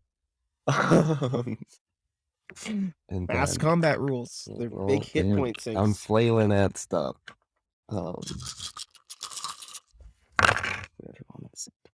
21. Oh, plus 5. 26. And what were you using to attack them? My 2 daggers. You are death incarnate, just wading through these creatures, throwing out a dagger and stabbing one in the eye, whipping it back around as a chain whip and taking out a few throats. You managed to take out the whole group of 14 that broke through and rally the defenders to fill the hole and push them back as you stand atop the wall like some glorious beacon of divine fury. A little bit of Hazel is glows feeling coming it. off of you as Fory's just channeling himself into you. Awesome. Did they all die? All of them that had broken through as you just went to town. Okay, With- then I want to see if there's any other kind of groups that are splitting apart and potentially move to a better position to defend against them. Thankfully, the one spot they were pushing through, people are already attempting to fill. As you get up there and patch the hole, you notice that the vast majority of the horde has just been following the flow, Okay. and there's only 6 more that have managed to break through at various points. They're being dealt with, though. Okay. They're kind of alone, being fought with. The humans that were infected are laying on the ground, gasping and wheezing, as you can see their veins turning black as the plague is spreading through them. Okay, they're still being turned. Okay. How many Then of I them will- are there? That are infected. Mm. Currently, there's about 18 of them that are infected from that group. Wow. Um, Okay. I will move vaguely close to them, maybe still being like 10 or 15 keeping an feet eye. away. Yeah. Okay. Don't want them going anywhere. All right, the rest of the group that's down there. Jace, what would you like to do? Augie. No, Augie. I'm so sorry. Deja. What is and this? Verbolg. Yeah, what's the situation like now? What's the horde look like? I mean, we've taken out what probably altogether now more than 100 in the last few rounds as Yeah, they've you guys have approached. managed to thin the horde pretty effectively. Some of them are slowing down and backing up, trying to get out of the entanglement that was cast by Furball, because it's doing a pretty good job of The slowing entanglement's down or gone. otherwise. It's just a wall of fire now. Well, that wall of fire still managed to slow down a lot of them. Oh, so the pressure is easing. In fact, I need to roll my d4. Ah. Uh-huh. Oh, boy. I don't know what this means. I have them set up in, like, groups of, like, how the reactions would go. Okay, so the average is run away or attempt to disengage. So after Azel's display and managing to patch that hole, not to mention the absolute wrecking that you guys have given them, the horde is broken back from their attack and is kind of heading towards the mountain to attempt to regroup. You can see 3 significantly larger creatures in the midst, seemingly shouting orders. At least you could think they are. You can see some gestures of them kind of pointing where to go. Augie had warned you that magic users infected by this plague tended to retain their intellect and ability to cast spells and otherwise think tactically. So they're kind of redirecting the horde to regroup. And at this time, you guys have a chance for a short rest of a chance to breathe while the horde is pulling away and regrouping. So is this a literal short rest? Yes, Or- you get a short rest. Okay. So if you need to use any hit dice, use them now. And Still get looking at spell the slots autumn. back. If you happen to be a warlock. Yeah. Ooh. While you guys are, patching up some runes and shoring up the defenses real quick and, giving a nice, inspiring speech to the defenders to hold the line. We've held them back. We can do it again. A strange gaggle of creatures comes running up to the ramparts. Bears and wolves and these huge this miniature rhinoceroses and eagles are flying in the sky. And as they approach, they drop their wild shapes, taking on a humanoid Twathan form. And at the front of them, you see one bear turn into a familiar face, a very large Twathan carrying a axe. And Matoshka steps forward. I've been following this horde for days, and honestly, it is good to see that they have met an anvil to match our hammer. We have come to crush them. May we join you? Yes, Bear Man. You're more than welcome. I guess. We saw you Good. out there last night as we were dropping demon bombs. Ozu. It- An eagle descends from the sky and wild shapes back into a guy going, and I'm going to try so I almost accent really hard. Oh, you did fight. Good. You did drop those things and kill. Yes, it was effective. It was good. The Twathans ask if they can't help secure the ramparts to help shore it up and have you dismiss the civilians to go back to the city walls just in case. That sounds lovely. Well, that's so nice of you, nice burly folk. Barely folk. As your help is I am more than Matoshka. welcome. I am Matoshka. This is Wayama. We lead this warband. I Welcome.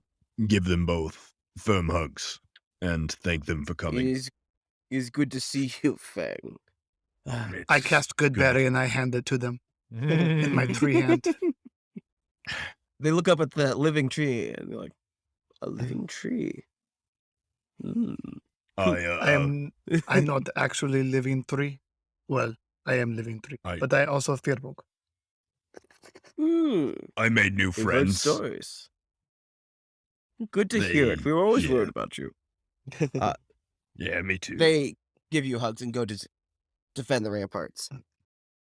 All right. You've had your short rest. Here's what's going to happen. As they have regrouped and kind of taken a moment, you guys have had a chance to kind of prepare yourselves.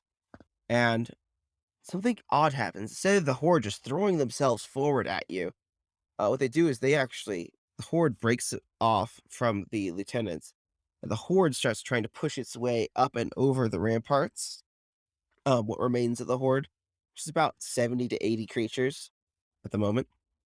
And instead, the lieutenants, who obviously noticed the 4 powerful magic users that were taking out the vast majority of what was going on, those 3 lieutenants are going to charge you directly. Right. We're going to start the round with them All right. 60 feet away at a dead sprint.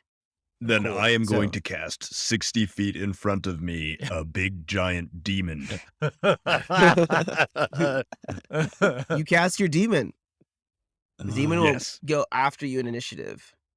Directly behind them. It doesn't happen to have blind sight, does it? It's Um, devil. It's a good question. I mean, as long as we're casting spells, I'll cast color. Yes, it does. It has 30 feet blind sight. Excellent. I'm going to Yeah. cast a fog cloud around it so they can't see, but your demon can. There you go. Fantastic. So 40-foot Okay. 40-foot radius sphere of fog, which I cast from my armor, appears around the demon, and he is now heavily obscured. Okay. We're going to do some contested D20 rolls here to decide this battle to save us some time. This is going to be fun. So the fog, they're heavily obscured, and this demon, it looks like an ape from hell, which it is.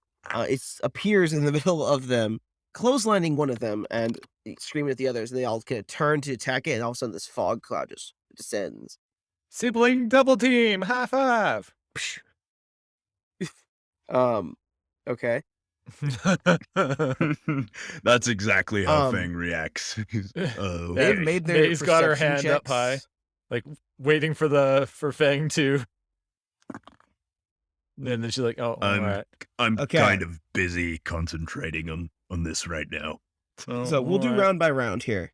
Round by round. So Should we do an initiative? Or- I'm gonna do the demon and them first, since the demon is gonna suck up a ton of their attention. So And I'm gonna take pot shots of eldritch blasts at them because I can see through it. I'll get to you after I do their stuff. The demon and them are fighting now. Thankfully, the the demon has a little bit of an advantage on them at the moment since he caught them unawares.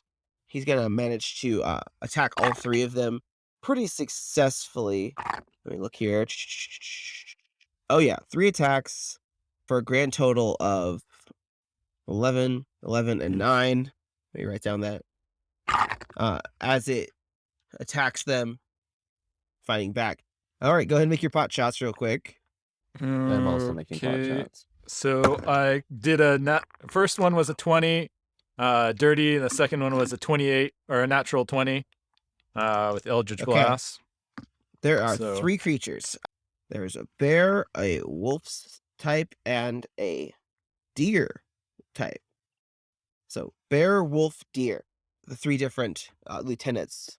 One of them has a stag type head. One of them looks like a huge hulking, emaciated bear. And the other one looks like a wolf that is the classic werewolf style, except for it is mangy.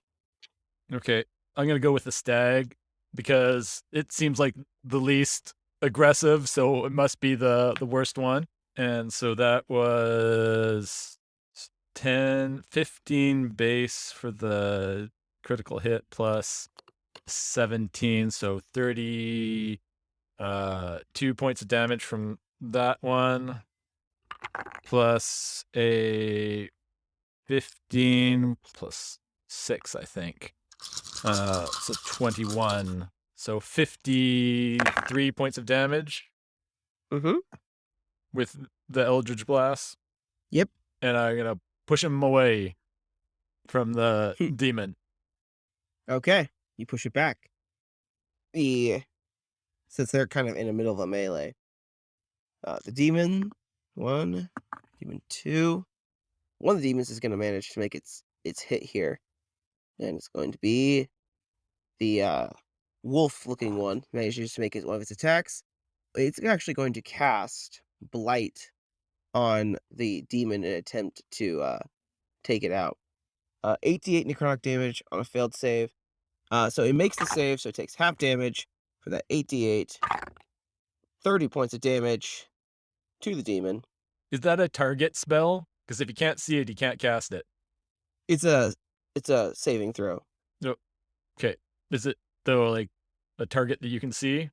It is, but they do have advantage on perception checks, which I had them make first. But they still can't see. They're engaged in melee combat with it. Yeah. They know where it is. It's not like it's Okay. 10 feet away and hiding in the mist. All right. He still managed to make it safe to take half damage. It can also cast invisibility on itself, just putting it out there.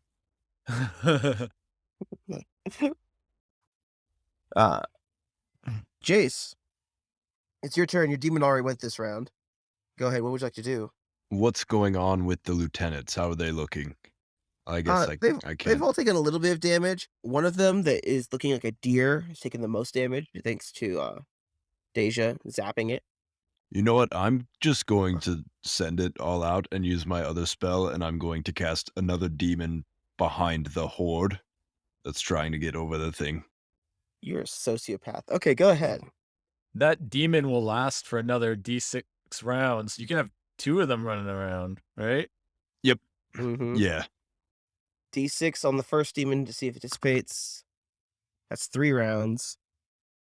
Sweet. That's going to be enough. Enough to soften them up, definitely. All right. So the other demon just erupts out of the ground and starts going to town on the horde.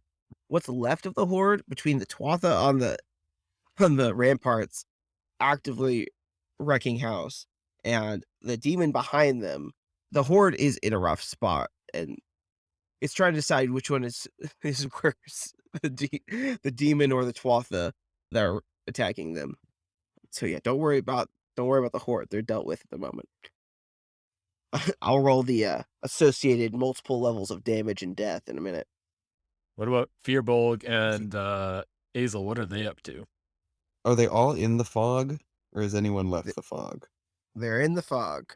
All right, well, I wouldn't bother with the ones in the fog at the moment. I would just... Continue to peck off people in the... Yeah, I'll just keep... All right. I'm going to have you roll a d6. 2. You manage to have 2 arrows successfully land that you can see taking out creatures as you're just kind of sniping up at ones that have made it to the top of the ramparts, taking them out, having people's backs, when their backs are turned, dealing with another creature. Okay. The creature sneaking up behind them. Oh, right in the eye. Fantastic. And Furbolg, what are you doing? I never wild shaped out of my tree form, so I'm just like gonna just go and like pick up a rock and throw it at a thing.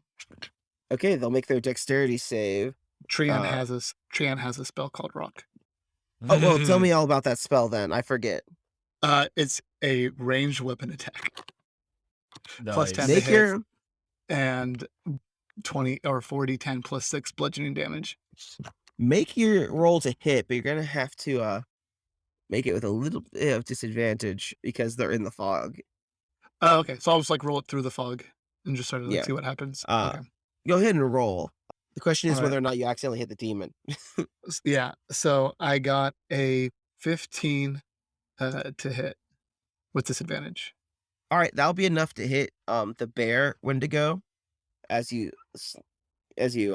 throw it, you see a shape and you're like, okay, there you are. Woo! Throw the rock. Why Go not? ahead and roll through that damage.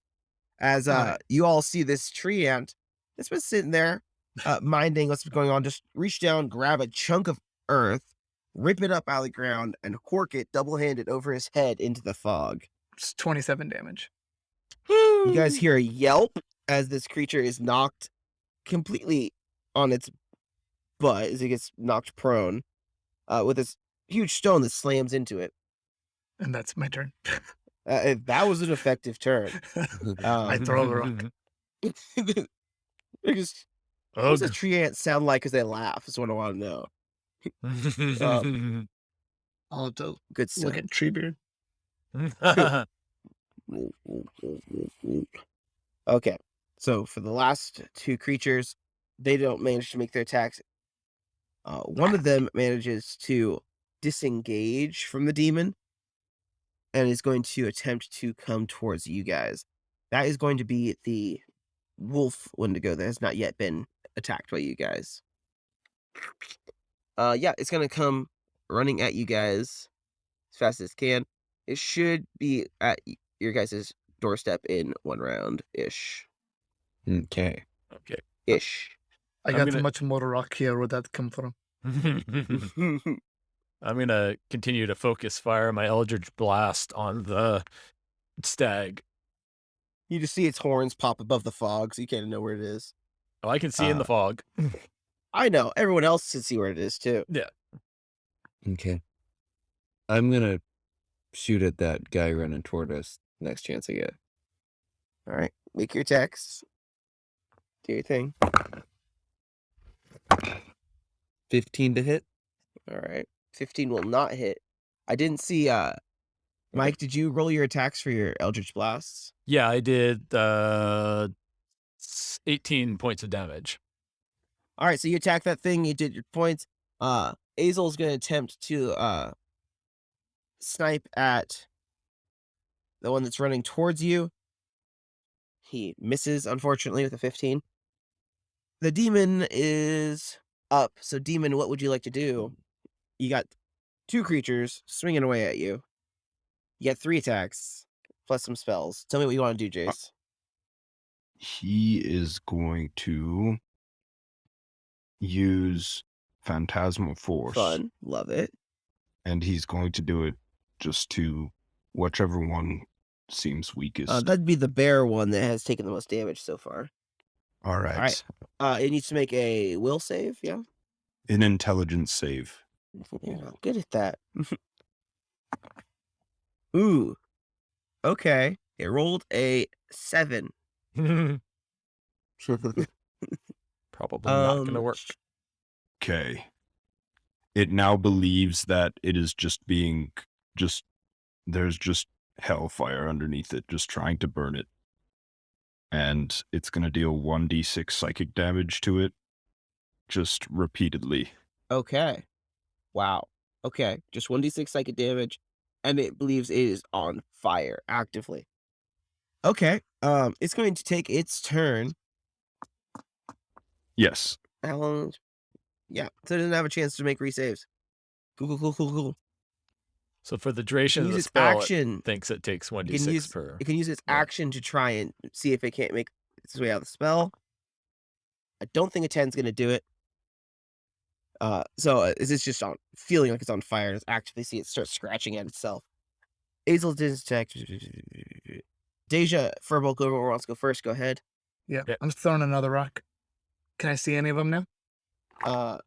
They're still in the fog, except for the Alright. one that broke out towards you that is running towards you, so you can see him, definitely. Oh, and he's still far away. 40 feet. All right, cool. I throw a rock. It's only a 15 to hit though. AC is 16 for that creature. He dodges You my throw- rock. You throw the rock, and this time, since it can see you, it manages to get out of the way just in time for it to just kind of basically clip its horns a little bit, and other than that, it seems to be unaffected. All right, Okay, Deja, that's my before we go, this creature is going to make it to the group, and it will attack Within the 15 tree feet? ant. Are you flying 20 feet above the ground? Yeah, I'll probably be about 30 feet up. So probably Okay, not within 15 so feet it's of going to me. pass under you. Yeah. It's going to come charging right at the tree ant that just attacked it, and it's going to make its running core attack. Let me roll a c6, see if it does any of the other abilities. Nope. All right, 2 attacks. So as it's running at you, you need to make a DC 14 dexterity saving throw. Oh, that's not going to be good for a tree. yeah. Oh, nat 20. Minus 1. You've been, Okay. okay. Minus 1, so 18 or 19. Okay, so you managed to avoid taking a ton of bludgeoning damage and being knocked prone as it charges at you. However, it's going to turn around and still attempt to do its score in its kick. I have a 16. That hits. Oh, wait, my AC is 16, so yeah, that still hits. Okay. 16, which is a flat total of 27 points of damage as it digs its antlers into you. Bludgeoning or piercing? Yes. Ooh, Bludgeoning, so it's technically. half of that for me. Wait, no, it's piercing. Sorry, I was looking at the wrong one. I was looking at its kick attack. That's which fine. is I have bludgeoning. resistance to both of those. So Yeah, stick you, ripping chunks of bark off. All right. okay. Fun stuff. Deja, it is your turn. I'm going to continue to focus fire on the stag, trying to take it down. 18 18 will hit. and a 21. 24, 25, 26 points of damage from my Eldritch Blasts. All right. And push him back. He's looking very, very toasty at the moment, from what you can see. Cool. All right. And Sorry, before the end of my turn, I want to glance around and see if Eloise is immediately obvious anywhere on the battlefield. So we've seen the lieutenants. We have the horde. you see a huge hulking owl-shaped one coming at you, coming out of the tree line across from the city, not the forest next to the city, but bit of woods across the way. You see this owl shape emerge and come running towards the fight. I'll call out Okay. to everyone. There's a big one coming from the forest over that way. How far off would you say they are? She'll be there in 2 rounds. She is coming at you, dashing. Okay, the other one that's engaged with the demon is going to force it to make a charisma saving throw. Of 15. So it got a 14 minus 1. Okay, so it failed. The demon immediately takes 29 psychic damage as the one of the remaining creatures that's fighting grabs it by the head, and its eyes kind of flare up as it gazes into the demon's eyes. It's also going to make a attack. I don't think a 12 will hit, so we're good to go. No. That is top of the round. So, Okay. Eloise is coming. She's barreling in. You have one more round until she's going to get there. What would you like to do? In the meantime, you have one of these lieutenants that's barreling at you.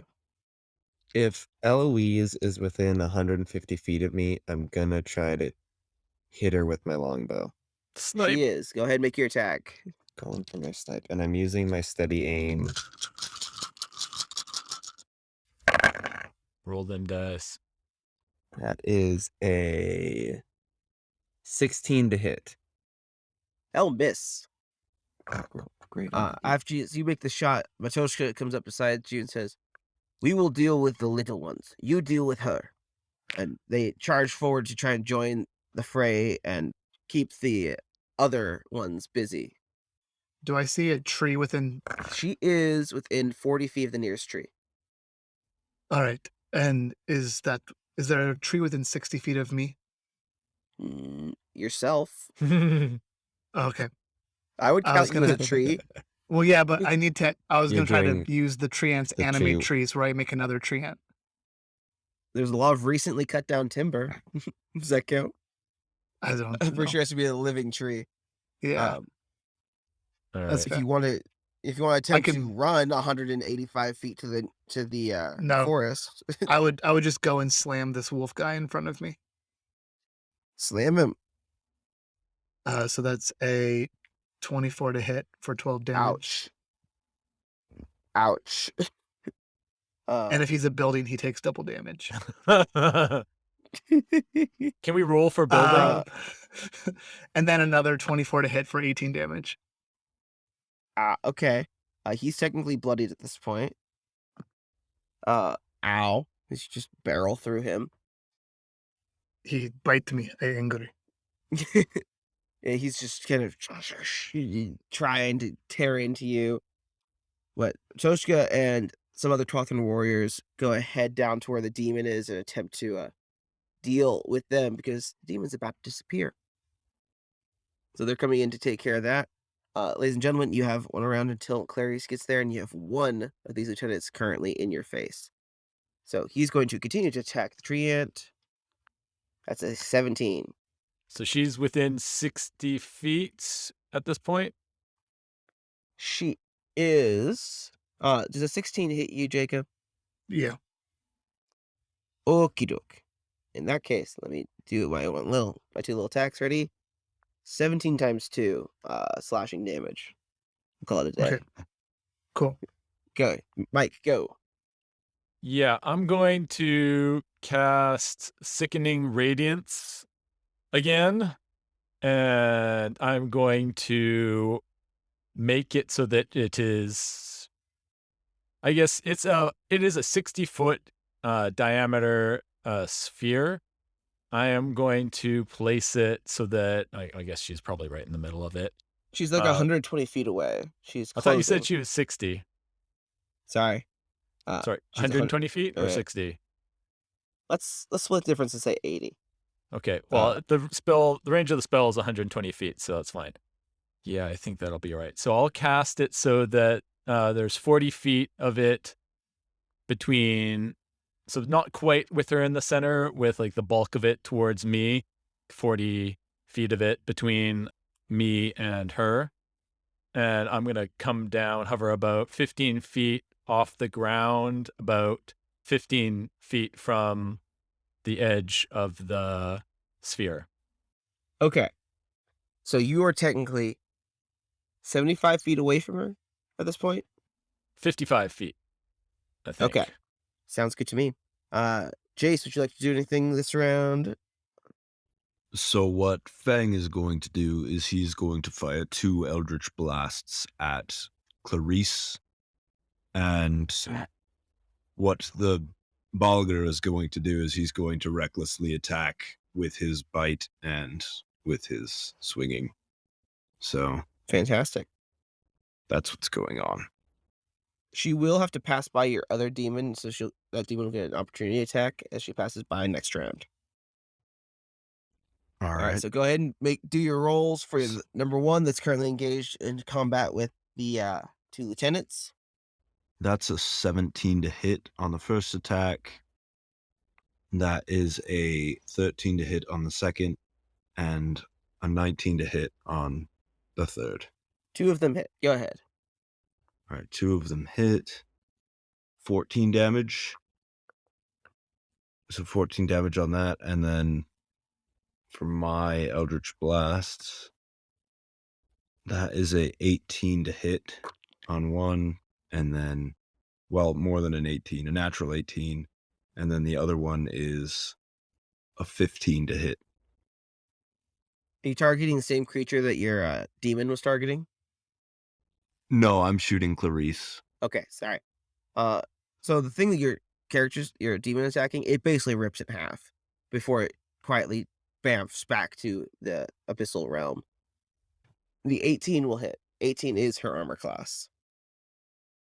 All right. Dum, dum, dum. And that'll do 10 damage, and then she gets pushed 10 feet backwards, I believe. All right. You halt her mad dash, and you just push back a little bit. Fantastic. Clarice will come into range at the end of the initiative order. So we're going to have that lieutenant make 1 more round here. That's not going to hit. Fighting a tree ant's hard. Sorry, did she start her turn? She did, and she's going to take the damage. So please go ahead and tell me.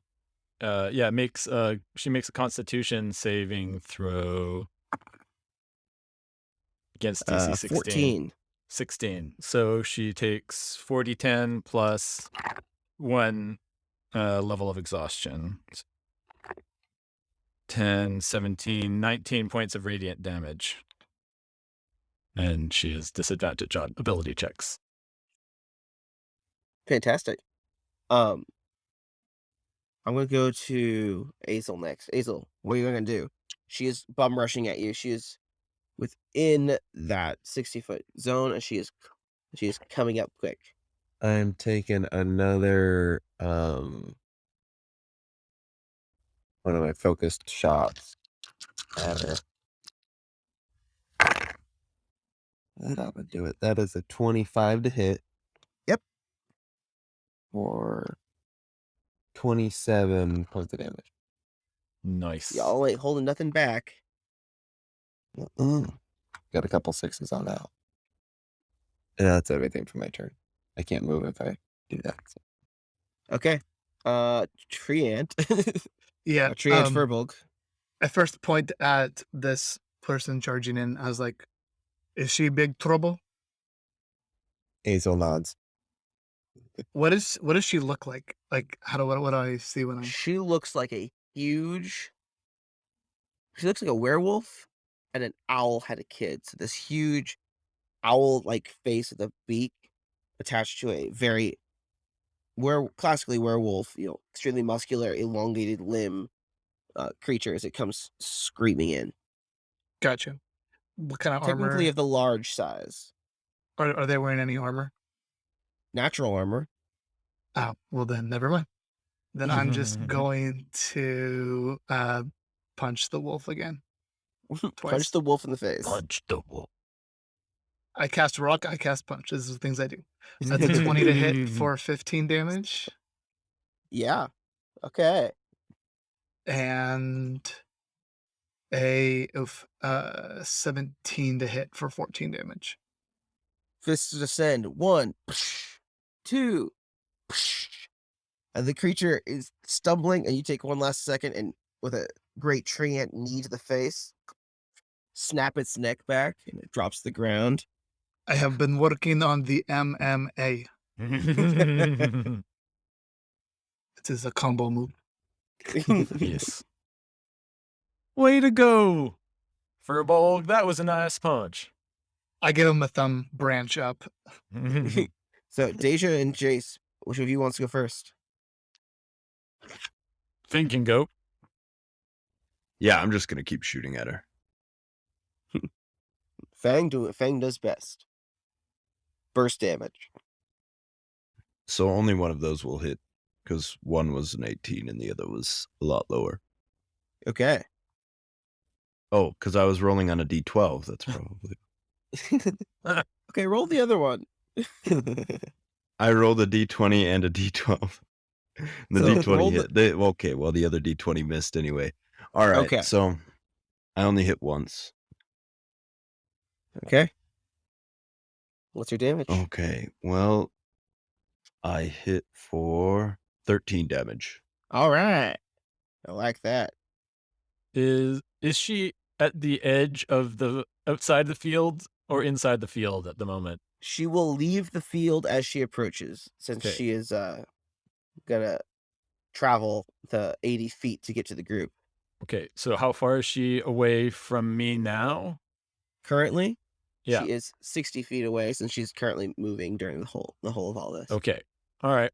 Yeah, I'll Eldritch Blast as well. Into a nat 20 and a 23. Go ahead. Nat 20. What a time to have a nat 20. Yeah. Wow. So Okay, give me your grand total. 37. Yeah, 37 points Okay. of damage. And I push her back further 20 feet into the field. 20 feet. Yeah, 10 for each She blast. slides, catches Alright. herself, and continues running. She technically has 120 feet of movement. So That's she'll fine. still be managed to get to you guys, but you do slow her down. It is Clarice's turn. This hulking, 20-foot tall, what looks to be almost like a owl bear to a certain extent, comes running up to the rampart, takes a jump with her Sorry. remaining movement. Go ahead. Before that, she starts her turn. She has to roll a Constitution saving throw since she's on the field.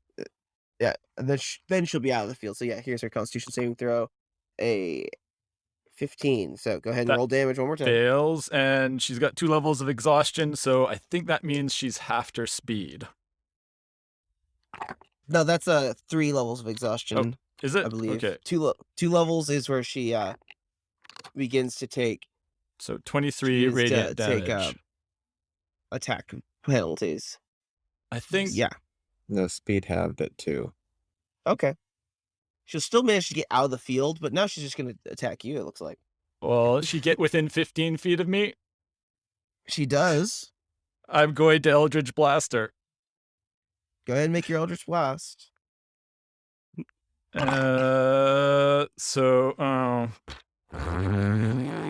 Okay. Those weren't good. One's a 14 and the other one is a 12. All the times to roll poorly. They both miss. They both miss. All right. It's a terrible shame. That is a terrible shame because I'm going to get wrecked. She's going to leap past you. She's going to jump past you and she's going to make one of her claw attacks against you. That is a 29 to hit. Yes, that will hit. I will use Make a Constitution silvery. saving throw. I'm going to use silvery barbs to make her re-roll to hit. Okay. Ooh. Good times. 19. That still hits. Make your Constitution saving throw. Okay, Constitution 4. Ouch. You take 10 points of slashing damage, Okay. and as her claws rake through you, she jumps past you to get to the rest of the group since you're a little head. You also take 28 points of cold damage. 28 points. I'm resistant to cold damage. I never thought that would actually be useful. All right. So 14. So you take 14 points of cold damage from the attack. Yes, She's going to land Madrid in the Genie. middle. Hey, I'm glad that your genie heritage is coming back to help you. Yeah.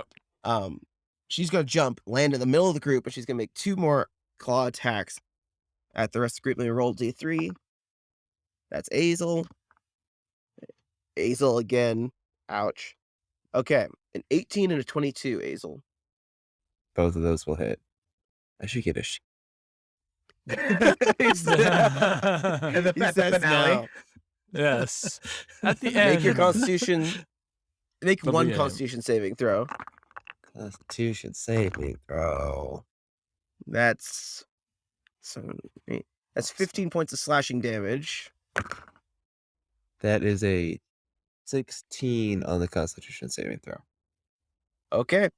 So you are going to take 37 cold on the first strike and 34 on the second cold damage as it slams into your body. I am down. Oh. But not killed instantly. I did have full health when that happened. Just I only have 60 health, so that's it. For me. I am knocked down. that hurt just a little bit. The question is, Mhm. do you want to become Tyrannosaurus Rex or do you want to be healed with Cure Wounds? Well, you can handle that in 1 second Yeah. because she gets a once a day ability that she's going to use so that she doesn't, since this fight isn't too short, where she is going to, if she slashes you, she's going to scream into the sky and everybody except for Deja, because Deja's just far enough away, needs to make a Constitution saving throw. The number is 19. Because I'm feeling especially gregarious towards Azel, failing your Constitution saving throw will not insta-kill you even if the damage is high enough. It'll just constitute 1 death saving throw. Okay. DC 19. 16 again. Sherman makes it. Jace. 17. Ooh. Yeah. So, Jace and so Fang and Azel, how many hit dice do you currently have? Hit dice or hit I have- points? Hit dice. 5. Wait, no, what level are we at? I don't think I've updated that. 8. You should have 8 hit 7. dice. Okay. You should be at 8. I was asking if you used any during the short rest. I used 1 during the short rest. Okay. Well, you both lose 4 hit dice as it consumes a portion of your life essence, and you're going to take 20 points of necrotic damage as it sucks some of your life force out to heal itself slightly. Ooh. So that's my 1 failed death save? Or is this on top Yeah. of that? If you had less than 4, you take an additional 3 damage for each hit dice that you didn't have. Okay. Treant. All right, Jacob, so what are you gonna do? As one this guy thing- is down. One That'd be guy's me. down. All Jace right. is probably looking a little rough at the moment. And Deja is slightly out of combat at the moment. She'll be joining us in a second. Cool. All right, I'm gonna bonus action healing word on our downed ally, Azel. Azel. Great. And Azel gets up for 9 hit points. That'll And do. then I'm gonna go over to the werewolf owl lady and just like position myself in front of her, and I'm gonna slam her twice. Go Because for it. that's what I do on this turn at least. Because I can't cast another spell. Do it. How far is she away from the edge of the Sickening Radiance? Oh, you cast that out on the other side of the rampart, so she's now fully like 60 feet away from it. Oh, okay. So that's a It did 20 slow to her hit down. for 18 damage. Yep, that'll hit. And the next one? That is a 28 to hit for 16 damage. Yeah, that's gonna hit. Trees have big fists. Yes, they do. And I try to like position myself in between her and everybody else. So it's gonna be annoying for her to try to like, get to other people if I can't help it. Okay. She's gonna use one of her legendary actions to cast a spell. Ugh. She gets 2 of these a day. Don't freak out. I'm not that mean. She's gonna use one of hers. She's gonna reach out and grab your tree ant form by the face and cast Blight. Oh, that's not fun. And you take 41 points of necrotic damage. Yeah, I am not. Okay. I'll cast Absorb Elements on that. Is necrotic included in absorb elements? Oh, shoot. You're right. I don't think it is. Nope. All right. I will take that 41 points of damage. I'm still a tree. We're good. Don't worry. I know you're a huge hit point pool at the moment. I am a huge hit point pool, so bring on. Oh, man. Blight's a good spell to have. Shoot. Okay. Yes. All right. Cool. Fantastic. That leaves us with Jace, I think. No, Deja. Yeah, she's not going to go back to that Sickening Radiance anytime soon. I'm going to call out to Azel. Hey, do you want to be a giant Tyrannosaurus Rex? Or are you happy with 8 hit points you got? 9. 9, sorry. If you got anything that'll toughen me up, I could use that a bit. Whatever you got. Yeah, I mean, I'll heal you, or you can turn into a T-Rex. Or, well, I can heal you or turn you into a T-Rex, yeah. T-Rex What has a does lot of hit points. Azel think about being a T-Rex? I don't know if Azel's very comfortable with that thought. Roll a percentile. If you get over 80, he's really into it. That is, yeah, he could be really into it, or really, like, If you get under 30, he's terrified of the idea. Unlocks the fetish. 32. 32? What'd you get? 32. So Okay. he's mostly terrified of the idea. Yeah. Oh, all right. Never mind then. Just give us some help if you got it. All right. I will cast Cure Wounds. I'll send Sir Fend down, and I'll use my familiar touch ability to All right. Cool. cure him for Cure Wounds. Level 4 Cure Wounds. Sounds good. Jace, for you're up. 20 points. 20 points. That's something, but the way she hits, would- it's not a lot. Yeah, that's What would Got me up Fang to Krek almost half. do in this situation? All right, so first, Fang Krek is going to cast Hexblade's Curse. So he's going to point his sword out, and it's going to start crackling with the different electricities, purple and blue, and they're just going to kind of shoot off and form a rune on the face of Clarice. And with that, he is going to grab onto the sword, and he is going to use Green Flame Blade and thrust it into her, just trying to destroy her in one foul swoop. Okay. Make your attack. All right, so that hits. That's a 20. And Ow. then 24 damage. For what was the to hit for the second one? 20 to hit. Oh, I Yeah. only attack once. I use my sword. Pardon me. I'm used to you using Eldritch Blast. You've used it so much lately. So grand total of 24. Yeah, no, Fantastic. I use my sword. Yeah. Wow. She is considered bloodied at this point, as you have taken a chunk out of her with this green flame blade, since she's technically weak to fire. You can see the fire burning her, and she screams out. Well, Azel, it is your turn before she goes. My turn. Is she still like next to me? Yes, standing over you. Standing over me. Which reminds me, it's the beginning of your turn. Please make a DC 19 Constitution saving throw. Is that just because it's a lingering effect from the last time? A little bit. I'll explain it after you make your save. That is not 19. So as it's standing over you, even though you got a lot of health back, this odor, this foul stench is washing over you, and you can't help it as it affects you, and you are now technically considered poisoned until the beginning of your next turn.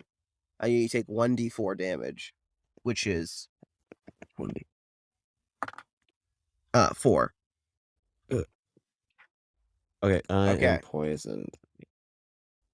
So she is directly above me. I would like to not be that. All right, you use So- half your movement to stand up. I only have to use 5 feet of movement to stand up. Oh, that's right, because you're fancy. I've got that silly feat. And I would like to disengage with my bonus action. And I'm going to use my movement to get far away. I'm going to use my action to mold earth to give myself some cover. And pop behind a mound of All right, you're dirt. 3/4 cover. How far away are you? 25 30 feet? 25 know, feet? Yeah. 5 Yeah, feet to stand 25. up. I'm like, you don't have the mobile feet. So, yeah, congratulations. You're 25 feet away. For the record, you'll not have to make the save again at the beginning of your next turn. Right, but I am poisoned. Yes, it is her turn now. Before I let Treant and then Deja go, what she's going to do is she's going to continue to pound this tree in front of her, rather This is fun. aggressively. So 3 claw attacks. I hope you're ready. This will be a lot of fun. Yeah. I've got a 27, a 25, and a natural 1. 2 of those hit. Yeah. The natural 1 would be an 11. Okay, so for the 2 that hit, you're going to take combined 16 points of slashing damage. Okay. And then you're going to make your Constitution saving throw to deal trees with are the good at cold that. damage. 17 is your Constitution saving throw. Or take half. Yeah, I got 23. Okay. For the first one. What about the second one? I got an 8. Okay, so the second one, you will take full damage. Yep. So you take, for both of those, I'll give you the flat 28 points of damage. One of them halved. So grand total of 44 points of cold damage. It's 14 and 28, right? 42. 42 Ooh, points. I am a tree, but just barely still. Thankfully, that natural 1, as it ripped off a chunk of your bark, it pulled you forward at just the right amount that it missed its second blow. So, could have been worse. Deja. All right. I am going to use my movement to fly down behind the treant. And I'm going to cast Command. Command. DC 16 Wisdom saving throw. 1 second. While I make sure she's not immune. She's not immune. Okay. Okay, I have to double check because she has a list of immunities. It's like 8 things long. Mhm. All right, DC 16 Wisdom, you said? Yep. She makes it with an 18. Ah, dang. Silvery barbs. Yes! Do it! I can still help. Even though everything I do is at disadvantage. This is not with disadvantage. That's a 13. Yes! All right. I command her to flee. So she must move at full movement directly away from me, which means she'll go right into the Sickening Radiance. Next turn. On And- her turn, she has to move away. Her full movement, full action, away from me. Directly away from me. And I will give just the tree ant the advantage. So when you, on your next attack roll or save or whatever you want, you can use advantage. Okay. All right. Fascinating. Nice teamwork. Fascinating. Okay.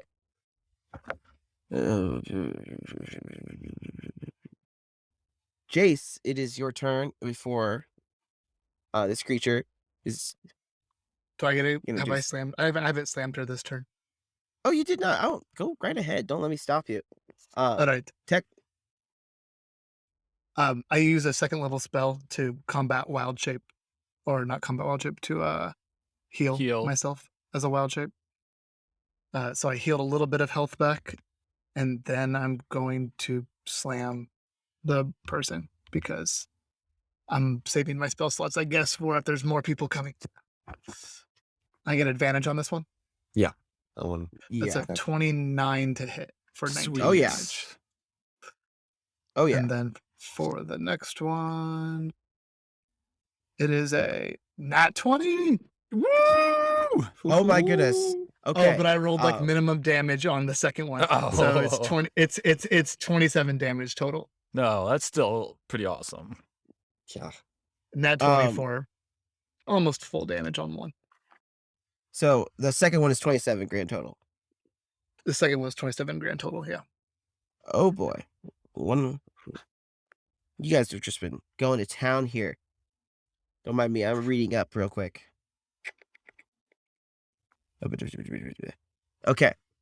I have to double check a couple things about her fleeing. So Jace, you get to do your turn, and then she's going to take off running. All right. So I am going to hit her with 2 Eldritch Blasts in attempts to push her even further away.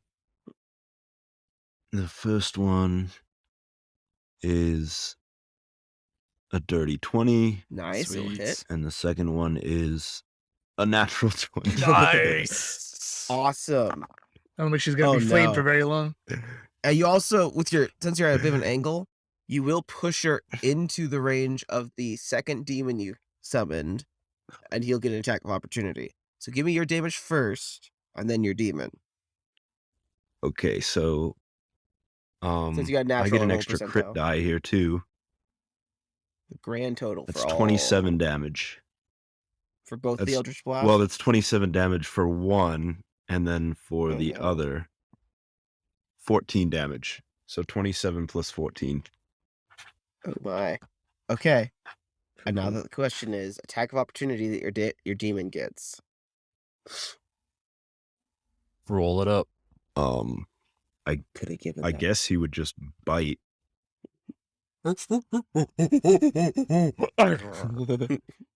All right.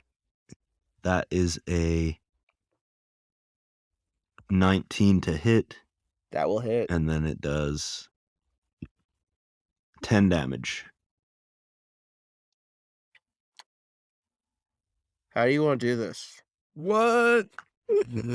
He was on the brink. So I'm going to blast him back. I'm going to charge up my hands. Just runes are going to start forming, and they're going to shoot out. The 2 Eldritch Blasts in sequence just form into one giant ball, and they just push her into the arms of the demon that just grabs her and just rips her head off with its mouth as it's just has a hole in her chest from the Eldritch Blast. That is awesome. Carice falls down headless and smoking.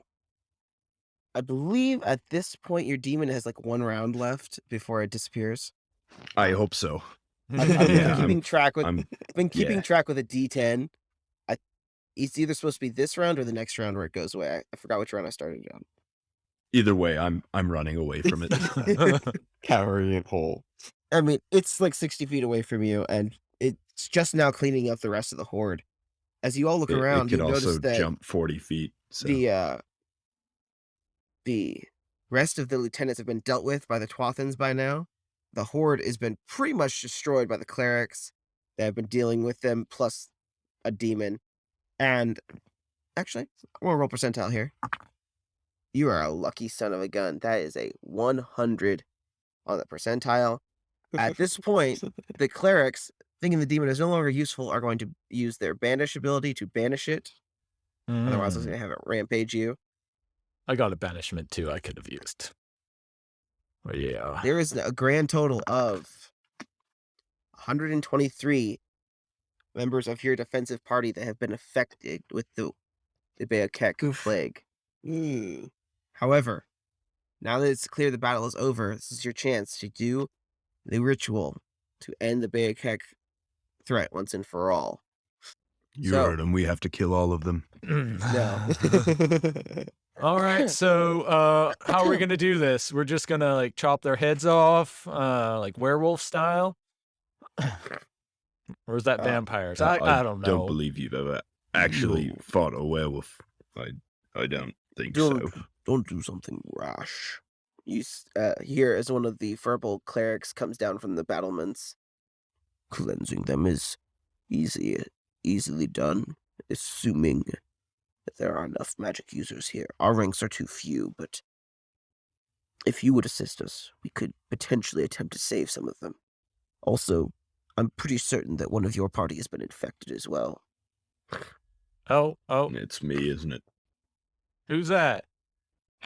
Hazel, you look down and see some of the veins from the scratches are turning black. It's not nearly as fast as some of the other non-magic users, since magic seems to slow it down a little bit, but you are infected. Oh, Hazel! Are you? What's going on? Where's the bite? Let me chop it off. Is it in your arm? In your hand? In your hand? I think you're supposed to chop it off, right? Stay away from me. Jace, if you really want to do that, roll attack. I'm kidding. You can do it. You have to roll attack. To do a train of Bassan style. I don't have that much health left. I could probably just outright kill her. It's possible you'd kill or me. him. Sorry. Yeah. There's a chance. It'd take like 40 damage, I think. If you got a crit. I've done it before. So here's I've what done I'm more doing. with less. They round you guys up for the ritual, and the ritual is going to be a skill challenge, which means you need to pick one: charisma or wisdom. Charisma. Wisdom.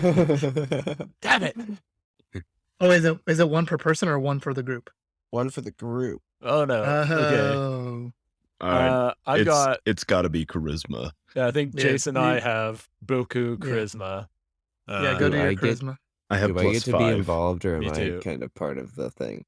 You are unable to participate due to you being I have a infected. feeling. You're having to use all of your willpower or your charisma to try and fight off the infection. Can I use deception? It is a straight charisma. Oh, okay. All right. So go ahead and roll. I will roll for the clerics. All right. Just roll d20 plus charisma. Yep. All right. I got 17. 21. 21.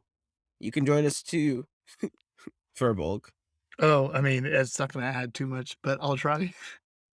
This is a check. Give him guidance. I got a 9 minus 1, 8. Okay. So they gather everyone around. They begin lighting sacred flames in their hands and holding them out in front of them. As they gather all of those, they're infected into one spot. And you can see the bodies beginning to kind of faintly glow from this as they begin chanting in a low guttural just this. It's very Mongolian throat singing, which if Swayam were here, he would find it very fascinating. Yeah. All right. So, you guys roll again. I'm going to roll for the clerics. Ouch. 22. Got 17. Jace. 18. I'll put it in the chat. It's 22. Mm-hmm. You guys will be happy to know I did better this time. 10 minus 1, 9. You're pegging up. It's There Hey, you go. incremental, That's right? all it takes. Yeah. My charisma is also negative, so maybe it's better that I wasn't involved. okay. Some of them you can see that were recently bitten. You can see the blackness starting to drain from their bodies, coming forth out of their mouths and coming out of them. Their eyes begin to glow, and this kind of oozing, undulating mass of blackness comes out of their mouth and gets sucked into the flames that these shamans are holding. Have you guys roll again? Oh, God. Damn it, I didn't use my inspiration. I swore I was going to use it. I'm going to use it. That wasn't too bad, though. So is it like total sum? How do you know what bad is? Well, 7. Yeah, true. All right. Well, that was just a waste of inspiration. Total of 17. Yeah, I got a 13 there. Yeah. Some of them are beginning to resist Not the effects, and you can see them starting to actually look like they're almost burning. You can see some smoke coming off of them as they're starting to resist the ritual. Azel, I'm going to have you roll a Constitution saving throw. Okay, but I'm also going to see that. Oh no, I can't. I don't know if they're succeeding or failing. Never mind. That's why I'm not telling you, because you're Grr. infected. Constitution save, you said? Yeah, if there's a way to target this, May would be focusing it on Azel as much as she could, because as much as she loves everyone, because she's just a kind-hearted person, Azel's a good old friend. So Can I Hazel? cast resistance on myself for this? No. That's Good try, 12. All right. Can I cast resistance on myself now? Yes. Lasts a minute. You're feeling unwell. I suppose. Can I use spell slots like to boost this any, or things like something like that? Is there any way I'll for us? allow you to add a spell slot to add +2 to your roll. Go ahead and roll again, everybody. All right. Ooh. Oh. Oh, my gosh. 10 minus 1, 9 again. Wow. This is getting into Wheaton levels of unnatural. 22. Yeah, it's pretty bad. Jace, you're saving us here. Yeah, I got a 9. Is that with spell slot assistance? That's with a spell slot assistance. Yes. At this point, several of the people have just begun bursting into flames instead of coughing up the blackness that is inside of them. May's crying. Either it was too far along or, unfortunately, for some reason or another, they're resisting. We're going to have Azel make another save. Can I forgot I had this. I'm going to draw my sword, which when I first draw it gives me bless. So I'm not casting a spell. I'm just activating a magic item. Can I cast Also gives Lesser me a- Restoration on somebody? You can cast Lesser Restoration. That's much better than my charisma rolls right now. I also forgot I get a +1 to charisma because I'm a Fey Wanderer.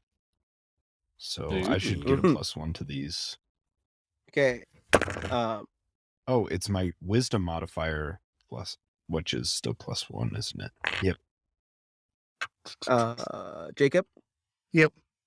What you got? I cast Lesser Restoration, and then I rolled a charisma save again, and I got 16 minus 1, 15. You're able to help him, so move the tally a little bit. Azel, what'd you get? Even with your bless. Got a 13 with the bless. Does it just That's bless okay. you, or does it bless Restoration. other people Okay, so too? It's just me. Okay. Just him. Okay. it's actually +3, so I'm getting a +8 now that I actually read my Sweet. abilities.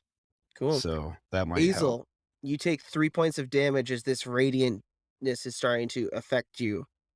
You do see that some of the, since you were scratching the chest, you do see some of the blackness that was spreading down your arm starting to recede. It is painful. Hold on there, Azel. Don't give in. Stay with us.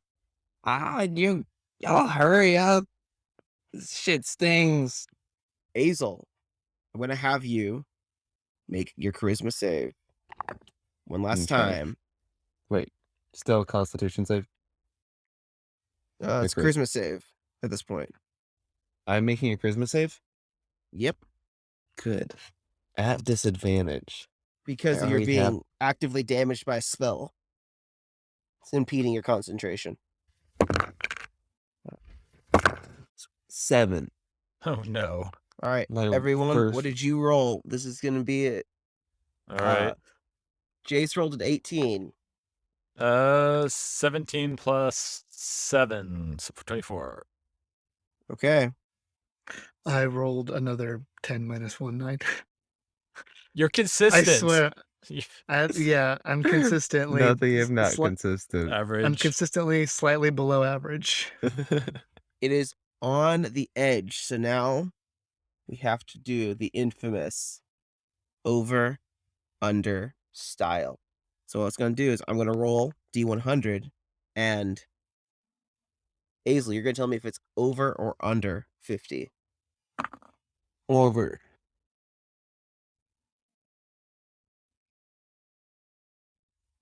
Aisle, Log pause. you feel the radiance begin to penetrate your flesh, burning you. And you could feel the blackness instead of being pulled out of you, it's retreating deeper inside of you to try and escape. No. Ooh. Hazel. Hazel. Fight Hazel? it. I'm You clutching get the amulet, the 4A's amulet, and I think that's all. If you're gonna ask Foray to intercede for you, please tell me what you would pray, and I'll have you roll a percentile. 4A, if you're listening, now would be a mighty fine time to give me a hand. I think we might have gotten ourselves in a bit over our head with this one. Roll D100. Tell me what you Fine get. intervention. Basically, 33. Foray is strangely silent as your flesh begins to burn away, and the bones of your hands are now exposed. And so, I'll give you a chance to say any last words before this spell, unfortunately, is going to burn you into a smoldering heap. Well, No. it's been nice fighting with y'all. I think this is it for me, though. I will plant you. That'd be nice. Deja is going to cast Upcast. Any kind of healing spell she thinks that will work. She'll take her Cure Wounds, last spell slot, Cure Wounds, use it, and then upcast it with all of her hit points. All of them? All of them. Going unconscious for it. Yeah. Yeah. And Fang is going to try to transfer his life force into Aisle, and he'll bring himself all the way down to death, and then bring himself back up to 1 hit point with orcish resistance. Okay. Yeah. Okay. Um, The light on, as you guys are casting your spells and transferring life essence, something the Furbolg has never seen before. Someone just basically magically tearing their own life essence out of themselves to give it to another person. Handy little homebrew thing. You can see the light on Aisle growing brighter and brighter and brighter. You guys do that. Deja, you're unconscious. Fang, you almost slip unconscious, but you catch yourself on your knee as you look up as the light flashes out. And as Deja or May and Deja fall unconscious, I think you see maybe a little wisp of blue magical energy kind of come out of her chest. And it's just this little ball of kind of flickering light, and it just explodes and disappears. And Like for a moment, as she's falling unconscious, May puts out her hand and says, very quietly, as she falls unconscious, "No." And then she's out. Like out. She's Unconscious. Rolling death Roll. saves. 0 hit points. Roll on all death three saves. of your deaths. Roll your death saves now to see whether you live or die. All right. First Because one, that was a lot of tax on you. 12. Okay. One success. Second one, 19. 2 successes. Third one, 17. 3 successes. You're not dead. Stable. You say no, and so I'm going to pause over here for a second. Hazel. For a second, everything was going dark, and all of a sudden, this radiant light bursts into your brain, into all of your soul, and you can feel that blackness being eradicated due to the sacrifice of your friends. Yeah.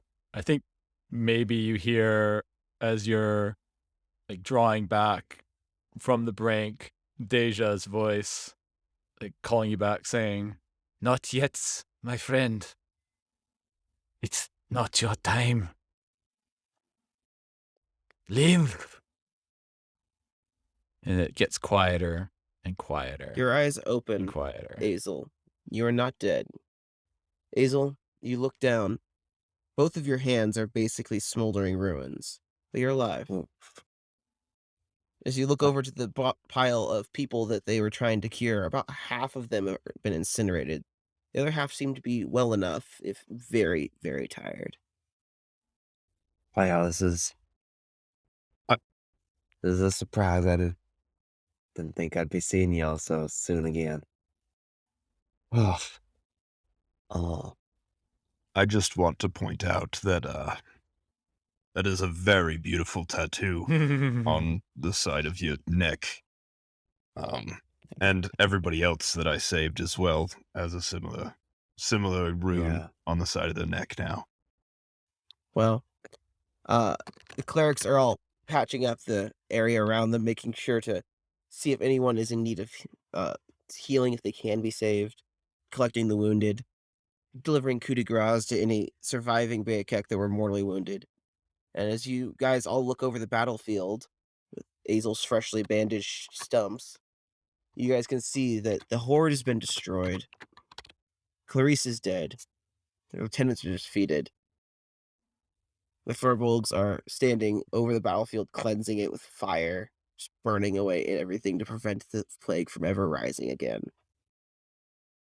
And as the sun finally sets over the horizon, you hear a familiar voice shouting from the city as Thomas, who's finally gotten a bunch of students to the city and has come through, comes running out. Thomas Snide walks up to Fang, says, "Did I miss it?" Just a tad late, my old friend. That's a But shame. then again, perfectly on time. He gives Thomas a hug. For Fang, that's a huge moment to give his friend a hug. God. Ladies and gentlemen, this has been the Tale Untold podcast. We will probably have a week off when we do session 0 for campaign 2, and then we'll be back with an exciting new campaign run by our not so dead bard / arcane trickster player, Brad. Yeah. Gonna be using Mage Hand a lot more often. It'll be a slightly different rulebook, different DM, different things. So join us for that. It'll be a lot of fun. And remember, new exciting adventure. remember that D&D is best played with friends. So if you enjoyed what you saw here today, get yourself a Dungeons Master's Guide and Player Handbook and grab a couple of dudes or some gals. And please make sure to spread the love of Dungeons and Dragons far and wide. This is the best hobby I've ever had, and have some of the best friends I've ever had I've met through this game. For the Tale Untold podcast, I'm Matthew, and I'd like to bid you guys good night on behalf of Michael, Brad, Jacob, and Jace. Good night. Good night. Good night. Good night.